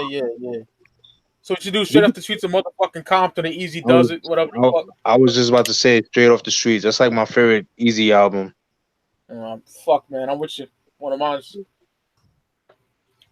Well, fuck the haters of Easy, by the way. Oh yeah, definitely. Give me that nut. Yeah. give me that nut. Yeah. Fire, man. Yeah. Yo, I just got a weird out. I want to review some Freddie Fox, Crazy Like a Fox album one day too. I'm down too. Niggas need to put respect on Bumpy Knuckles and shit. Yes, sir. Yeah, I got that album too. Yeah, so lucky I got that shit. Yeah. Yeah, that's a good. I'm so glad I got my hands on that shit, man. Woo. He went after Ultramagnetic on that album like crazy, man. Shit. Sure. Man, that song Critical Beat. was nice too. I listened to Critical Beat down the other day, man. Oh my god, Yeah, man. classic, man. Yo, what's your thoughts on? Yo, son, Delta Force. Woo. Jesus. Oh my god. That shit is crack, my nigga. Dun, dun, dun, dun, dun, dun, dun. Uses the Nautilus sample and shit. Fire. Yes. Said G. Yes, sir. I'm so happy I finally found a Dapper Dan hat. Shit, man. Oh shit. Son, late 80s fashion is this shit. Yeah. And that hip hop late 80s that shit don't age. Those Dapper Dan suits that them niggas are rocking on the cover. Mhm. I love that shit. It's iconic, man. Oh yeah. Even like the jumpsuits, like the fucking Sergio Tacchini jumpsuits and Nike jumpsuits, them shits are fire, son. Rock them with some fucking white on white Nikes or some shit. Oh yeah. Fucking fanny pack and shit. Some Italian guinea shit. Like Paulie Walnuts and shit. Fire. Oh man, it's so funny, man. Man. Yeah, man. Yeah, I'm definitely down for that though, man. Yeah, I want to get something in schedule for Speak Your Clout, man, because I don't think there's nothing. We got Erykah Badu, the first album. Yes. Oh yeah. The Fugees, the score, and All Eyes on Me. I want to work the score around Steven's schedule because I want him to be on that. Okay. I think that'd be amazing. Yeah, I already told him about that. Yeah. I'm off tomorrow and I'm off Thursday this week. Since it came out on the 13th, we can do it Thursday. Perfect. 2 p.m. like always, or yeah, that's fine. What are we gonna do? All Eyes on Me? We're doing the score. Oh, the score. Okay, copy that. Yeah. Okay. Who's doing All Eyes on Me, by the way? Well, I want to do it. I love that album. I know I'm in the minority over here, but I love that album. I like the album too, but it has its flaws. But we'll talk about that. I like every single song, man. I don't know. I'm being honest. I just do. Really? You like every song? Wow. Every single song. Some are better than others, okay? But of course. I do like everything on there. I really do. You know, like just like Art of War. I like everything on there. Fucking That is a great album. I can't think of a bad song off the album. Wu-Tang Forever. I like everything on there. That more so. That's the greatest album of all time. You know, I'm with you on that. Like I'm in a different bag. I'm a Wu-Tang Forever nigga. You know, I'm a It Was Written nigga. You know, that's my lane. Nah, I definitely respect. Yeah, man. The dope albums, man. Oh fuck yeah. Dope albums. Other than Black Shampoo, I like everything. Right. You know? Fuck Black Shampoo. I'm sorry. I don't like that. But you know what? I'll give you this, Mike. I prefer All Eyes on Me over Machiavelli. I do too, but I love Machiavelli. I know I know Ricardo don't like it either, but yeah, I love Machiavelli. It's like some angry Pac shit. You know, I love it. I don't know about y'all, but I prefer Machiavelli over All Eyes on Me. You respect that. I just felt like that was the album he always wanted to do before, like he always wanted to do on Death Row. You know. I don't know about y'all, but I respect it because I've been hearing it all my life from my uncle, so I gotta respect it. Yeah, that's his favorite album. Pac. I got some joints to show you guys. Oh shit. Oh, finally. Hell yeah. I know you were talking to me about that. Yeah, oh my god. That album is a masterpiece, man. And it's a double disc joint too. Yeah, see, I don't got that one. I got the single one. Yeah, I got lucky with that because I was looking at the track listing, but because I got it off eBay, but they didn't put the 2 discs, and I got lucky. You know what I'm saying? And I got this shit right here. Oh, you still down? Yeah. How to get that? I need to. Yo, Steven, open that shit up right quick. Yeah. I'm gonna show you something right quick. You see that picture of like the painted picture of Pac?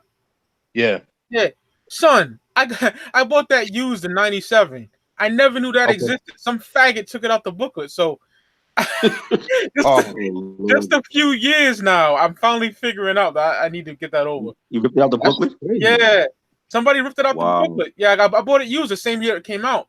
So up until like I think Ross told me about it. Or someone told me about that shit like in 2016, and I Yeah. finally I need to get replace that because I'm just you know me, I'm a completer, so I Right. need that.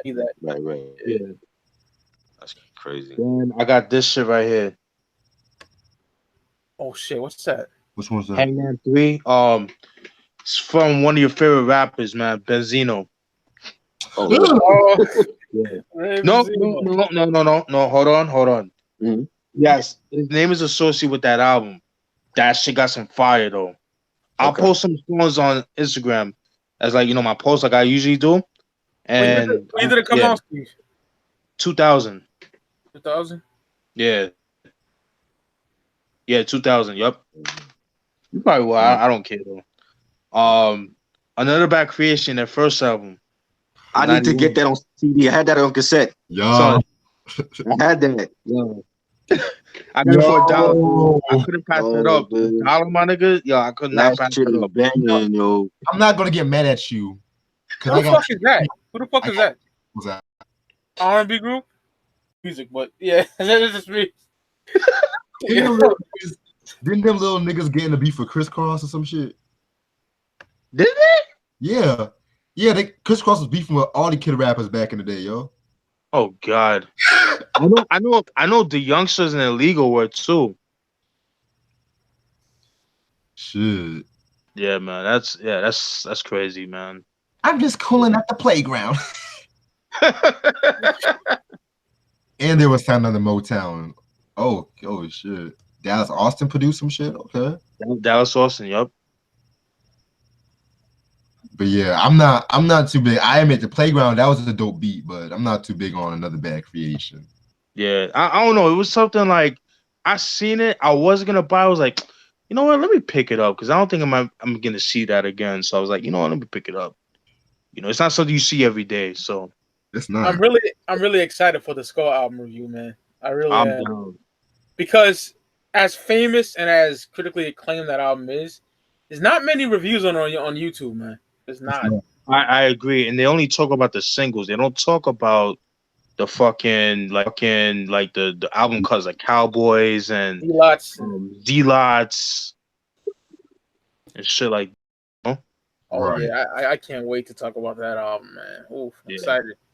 I'm excited, man. Hey, Mike, Yo. let me know what time you want to do All Eyes on Me. I can work something out. When were you trying to do that one? Just like Steven, I like to work it around your schedule, man, because it's that's only fair. Yeah. Y'all, you know what I mean? So whenever I don't want to pick a time, I want you to pick the time. I'm down because Because I know for Body Wisdom, I'll most likely be ready by like around 2:00 and shit like that. 2:00, February 11th, tomorrow. Yeah. For Body Wisdom. Well, what day you want to do it? I'm free whenever. I only do one thing: watch my grandmother. So, I'll go out and shop or whatever when I get the chance. Yeah, I'll let you know tonight. Yeah, keep me updated because I want to do that definitely. Cause that's my baby right there. I got it. Whew.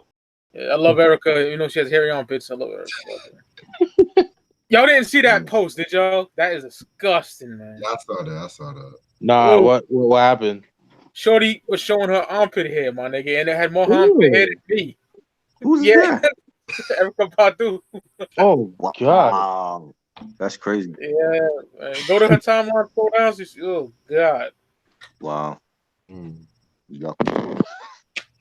But I love that album. Instagram?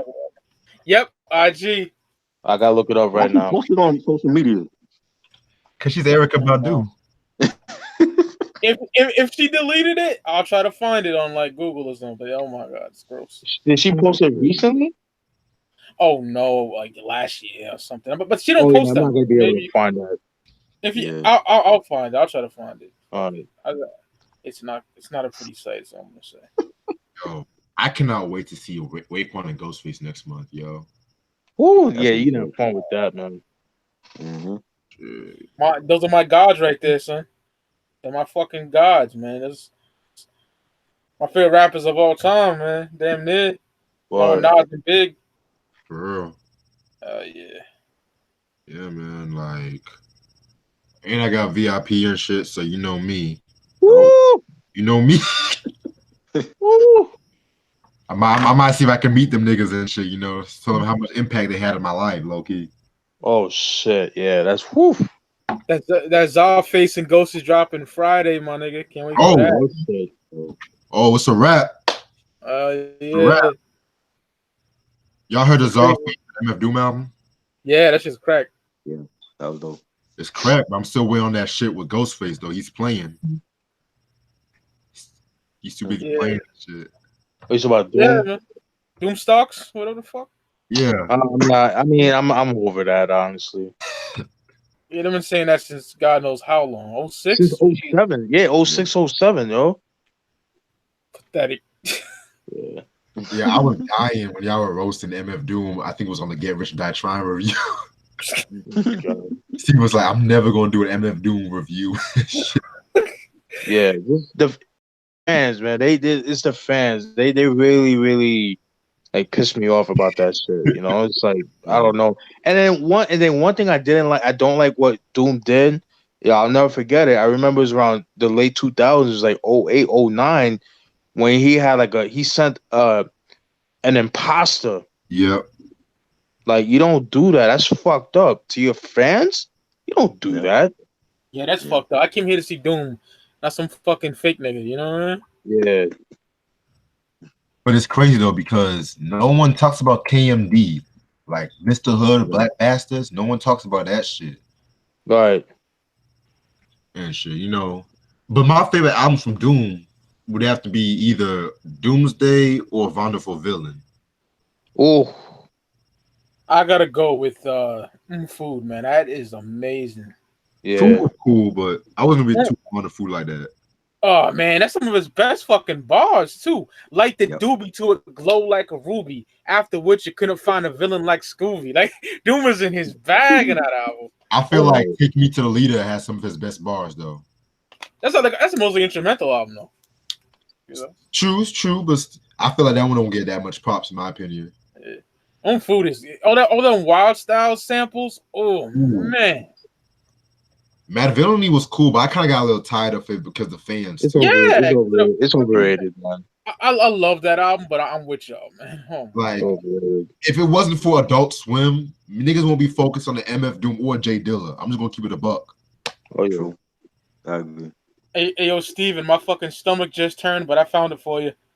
Oh Lord. Oh man. Sure. I might just watch the Grammys and I might just get fucked up and watch the Grammys and shit. Grammys on tonight? Yeah, they got the red carpet. The red carpet special is on now. Oh God. With Pusha T's all dressed up in his suit. Oh my. And because he's nominated for Daytona. And a lot of people ain't coming. They said like Drake and Jay-Z and them ain't coming. Drake. Yeah. Soulja Boy is something else, man. Like, I've been wanting this. I was gonna put this on my IG, on my story the other night, but it was like, what's with these commercial artists becoming activists now? like T.I. the worst one. Oh my God! Don't get me started on T.I. It's high yellow ass, man. Like, Jesus. Fuck, I'm gonna get diabetes fucking listening to them talking shit. Country ass nigga, man. The country lemonade and shit. You call that nigga lemonade. Country top. How you gonna talk about you doing it for your people, but you over here slut shaming your wife and shit? That's my ideal because you over here slut shaming your fucking wife in front of your whole fucking kids, but you want to talk about, oh, we gotta respect our black women. Get the fuck out of here. Right. Yo, well said, my dude. Well said, yo. Like, well fucking said. Only activists in hip hop today Like Killer Mike, he does his thing. I'm not gonna front. He's another one too. Though. Oh, he's annoying. He said some crazy shit about. Yeah. He was telling white people they can't like. Your rap partner is a white boy. You know what I mean? Like what he said? I seen the trailers on Netflix, and he told the white kid he can't talk and he's not supporting the white people, so he can't buy like candy bars off the kid or something like that. What? Yeah, man. He's like, No. I'm just buying off the black kid right now. I'm like, wow, man. Because that was a black business episode. He would want to support black people. Yeah, but you I got gotta see that. Yeah, That Netflix show, Steven, it's called Trigger Warning. Okay. Oh yeah, I've heard of that. He had this porn episode where he was trying to get niggas' attention because niggas like to watch porn, but he wanted to use porn for everyday shit.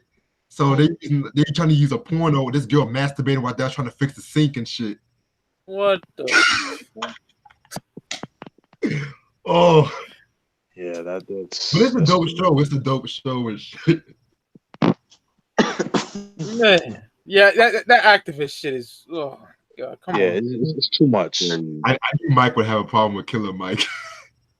Yeah. Yeah, definitely. No, I go ahead, Mike. Oh, my bad, Steven. I was just gonna say he kind of irks me, man. I'm keeping a buck. No, yeah, same. It's like my thing is this. It's like these artists that become activists. Like y'all the same like Jay-Z, for example. He the same nigga that was talking shit about now. It's like niggas don't want to hear that conscious shit. Right. But now look at you doing now. It's like, and then people were going crazy over his "What's Free" verse that he did for Meek Mill. And he's like, oh my God. And shout out to my nigga Dre, man. Shout out to my nigga 3, man. Yeah. He was like, yo, niggas acting like he was like, this is like some Killer Priest heavy metal shit. And it's so true. Yep. That verse can't fuck with nothing on Tana Talk 3, nigga. Oh, definitely not. Oh, go ahead. No, go ahead, Rich. I'll say I agree with you. You can't fuck with anything from Supreme Clientele. Facts. No, definitely not. I seen Steven bumping the Steiners today. I was like, hell yeah. Oh, And yeah. you know, they just doing it because the whole Meek Mill shit. That's the reason why they're oversizing it. Meek Mill's another one too. Facts. He's I'm tired of his ass. I'm already tired of Meek Mill. Yeah. You know, but it kills me that again, it's because of his affiliation with Jay-Z. When Prodigy was talking about prison reform, niggas wasn't paying attention to him. And people still talking about his fucking book, My Infamous Life. Like, oh, he's a snitch. He's a snitch. But when he does, oh, I love that nigga. I love you. He's one. Get the fuck out of here, man. Like, I hate that. Like, big. Go ahead, Steven. My bad. No. I was just saying, like, that shit, like, pisses me off, man, because there were cats that was doing that before them, but then it's like, when another, like, your famous rapper does, like, oh, man, he's a genius. He's one of the best. I'm like, come on, man. Stop. I love when the Big Twins called out Irv Gotti for that. You know what I mean? Oh, word? Yeah, because it was on the, I forgot the name of that show. They interview Esham a lot. Murder Master Music Show. Some shit. Ross knows the title. I fuck it up all the time. Okay. Yeah, but Twins was like to Irv, how the fuck you saying Mobb Deep was the illest shit out? But you're the nigga that gave you and Ashanti gave Jay that photo of exactly. You know what I mean? Like, wow. Guy's a piece of shit. I'm sorry. Yeah, man. Fuck Irv, nigga. He fucked Ashanti's career too. Prodigy never liked that nigga. You feel me? He thought Ja Rule was a combo and shit. You know, I read his book. He said he's wearing a fishnet shirt and they were laughing at him. It's right in front of his face. Like, nigga, why you mad for? You wore the shirt, nigga. That was like Murder Music era. They were laughing at the nigga. Right. Man, I fucking miss P, man. Me too. Prodigy didn't like Biggie either. Nah, he ain't like Biggie either, nah. He respected him, he just didn't like him. He supposed to come for the session for Last Days. Last Days off for Left to Death. Yeah. And he was like, and Prodigy said, nah, fuck that nigga Biggie. I think he whack, man. He be biting my shit. Yeah, that's what he said. Yeah. If I'm not mistaken, I think The Last Day was originally a Mobb Deep beat, if I'm not mistaken. I didn't hear about that, but I think he was supposed to be on there. And then they had to put the locks on there, yeah. I know all that. Also, too, the song "I Love You," I Love You Too, I Love You So, the joint that was on the No Way Out joint, Yeah. the one with the orchestra type beat. Uh-huh. That shit. Mhm. That was a Havoc beat, Yeah, I know. but he never got That is- credit for that. That is so fucked up. That is Yeah, so fucked he up. never got credit for that. And that's on 2 fucking albums. That's on No Way Out and Life Story. It's like, come Yes, on. sir. Yup. Havoc never got But credit for hold, that because but hold on. Prodigy was like, what Right. happened? No, I was just say on the Born Again album, is it Mobb Deep on it?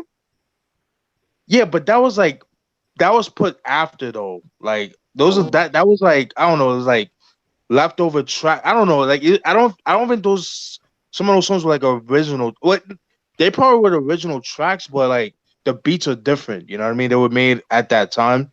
Yeah. You know. That motherfucking come on, motherfucker. Original one. Oh my Oh my God. God, yeah. Lord Finesse, man. Jeez. That makes you want to just lay a nigga down. So I don't condone murder or nothing like that, but Yeah. man, Yeah. fuck that Yes. Born Again version. Jesus. Yeah, that shit is trash, man. Sadat X, man. Oh my God. Whew. Wild Cowboys, man. Wild Cowboys. Yeah, I love that album, man. Yeah, I want to review that That too. shit's That'd be fun. pricey as fuck, though. It's Yeah, what? yeah, Steve. I'm lucky, yo. I got it for $8, man. I said, fuck it. Yeah, I'm glad I got my copy. Shit. Yeah. I gotta get that. Yeah, I'm looking at Born Again on Wikipedia. It's saying that it was recorded, the vocals were recorded between 1993 and 1996. The production was made in 98 and 99, so production, guest vocals, and mixing. So, Jesus Christ. yeah. Yeah, that's just like a fucking mixture of bullshit. Yeah.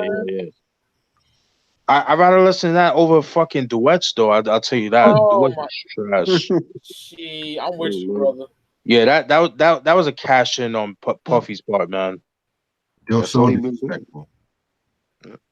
Biggie duets, just trash. Yeah. Ladies and gentlemen, That fucking song with Nelly and oh my Oh God. God. That's when I was listening to nothing but fucking D Block, Dipset, and G Unit, man. Facts. Oh yeah. Hell yeah. That album is trash. Yeah, it is. Steven, I salute you for having that album. If you have the album, right? What, Born Again? Both that and duets. Yeah, I do. I bought it because, just it was cheap and it's just to add on to the collection. I got had Born Again. I threw it away, but I kept the poster. Wow. The booklet, you know when you fold the booklet out, it's a poster. I kept the booklet. Yeah. Okay. But I didn't like the album, so I got rid of it. There was a song I like. There was a couple of songs off that Born Again that I do like. I'm not gonna lie. I did like Dangerous MCs. I like Biggie. I like Rap Phenomenon with Method Man and Redman.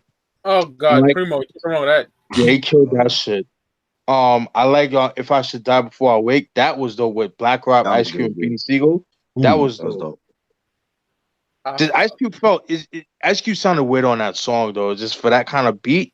Yeah, it just sounded really off. But he's got Busta Rhymes on it, right, Steven? If I'm correct. Yeah. Yeah.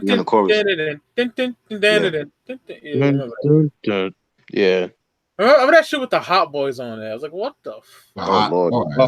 Man. Yeah, I hope you niggas sleep. Yeah, nah, I'm good. Make me sleep just listening to that. The hot boys. God. I like Hot Boys, but I like that fucking song. That's what. Yeah. Not for nothing. That Guerrilla Warfare albums. Whew, oh man. Hell yeah. That was some tough shit. I ain't gonna front. Yeah, that shit was. Oh my God. I need BG is a god, man. Love that nigga, man. Fucking underrated. Man. Yeah, he is. Yeah, I need to get more BG albums, man. Chopper City in the fucking ghetto is so much money. I'm so glad I got that. You talking about the joint for 96, right? That shit like $30 on the Amazon, man. That too, and the 99 joint. What's the I don't like. difference? It's a whole different album. Okay. But the one with like the bling bling on it and the famous shit like Cash Right. Money is the yeah that's Yeah, the one that's the I one got. I know. But the Yeah, '96 one is you said is a different joint. it's a different album. Yeah, it's a totally different Yeah, album. It's dope yeah, too. I love that shit. yeah. I need to get that, man. Oh yeah, I love old school Cash Money shit, man. Oh, same. I'm with you. I'm '96 to like '98 at least '99 or even Uh, 2000. I'll put that out there. yeah, BG Checkmate and all that. Yeah. Oh yeah, that checkmate. Whew. Jesus Christ. Yeah, And yeah. on I'm me and saying Try, members of the group of even that. though I like Wayne to a certain extent, but yeah, they're my favorites. They're my Yeah, easily. Yeah, they're my favorites definitely. To be honest, Wayne didn't really become Wayne until 04, 05. I'm with you. I was sitting on my cousin's couch one day and I seen Go DJ and I was like, this nigga's nasty. What happened? You know? Me and Try are big Wayne fans though. Like that '07. Oh, I love Wayne, man. I can know Yeah, definitely. I respect that. I I respect see. that.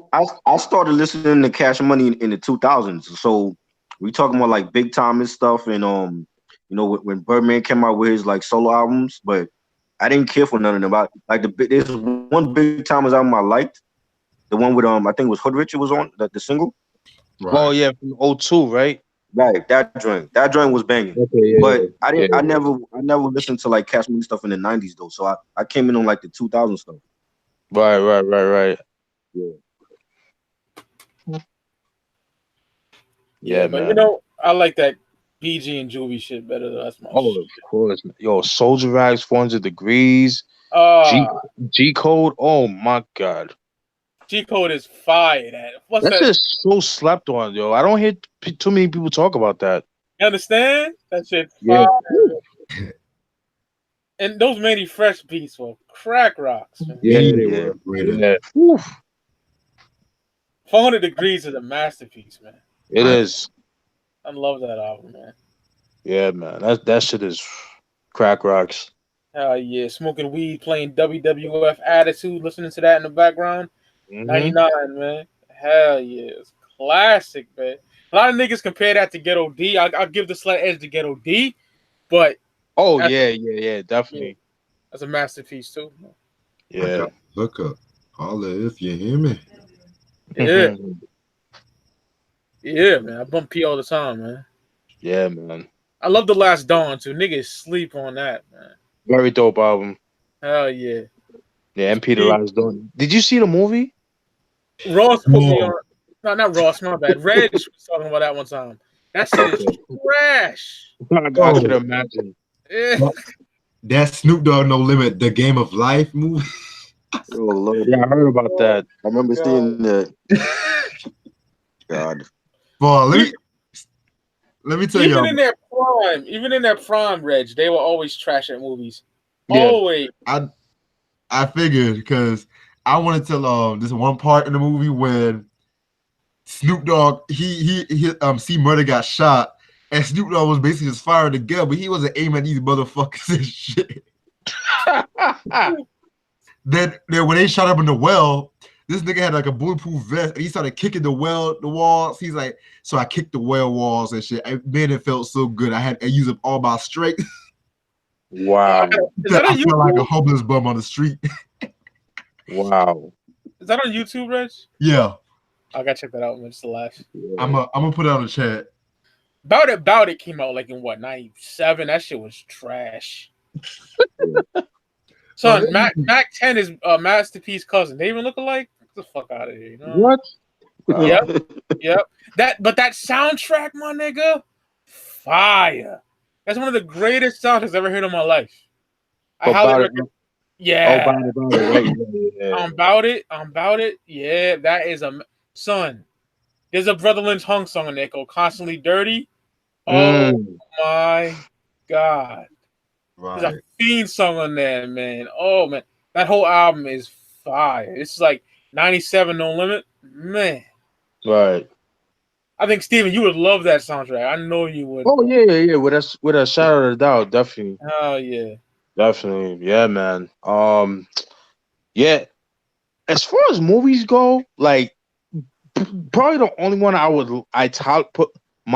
tolerate. That's the word, tolerate. It's Hot Boys. True. Yeah. I gotta see. No. I never seen that. You never seen Hot? I Nah, saw you that. seen that, I Mike. know you're talking about. I know you're talking about. My bad. My brain is Yeah. somewhere else. I'm thinking, Yeah, yeah, but Silk and shit. Yeah, I know you're talking about, man. yeah. I It's felt just, the same way. I got the hookup. I kind of chuckled a little bit, you know. oh yeah.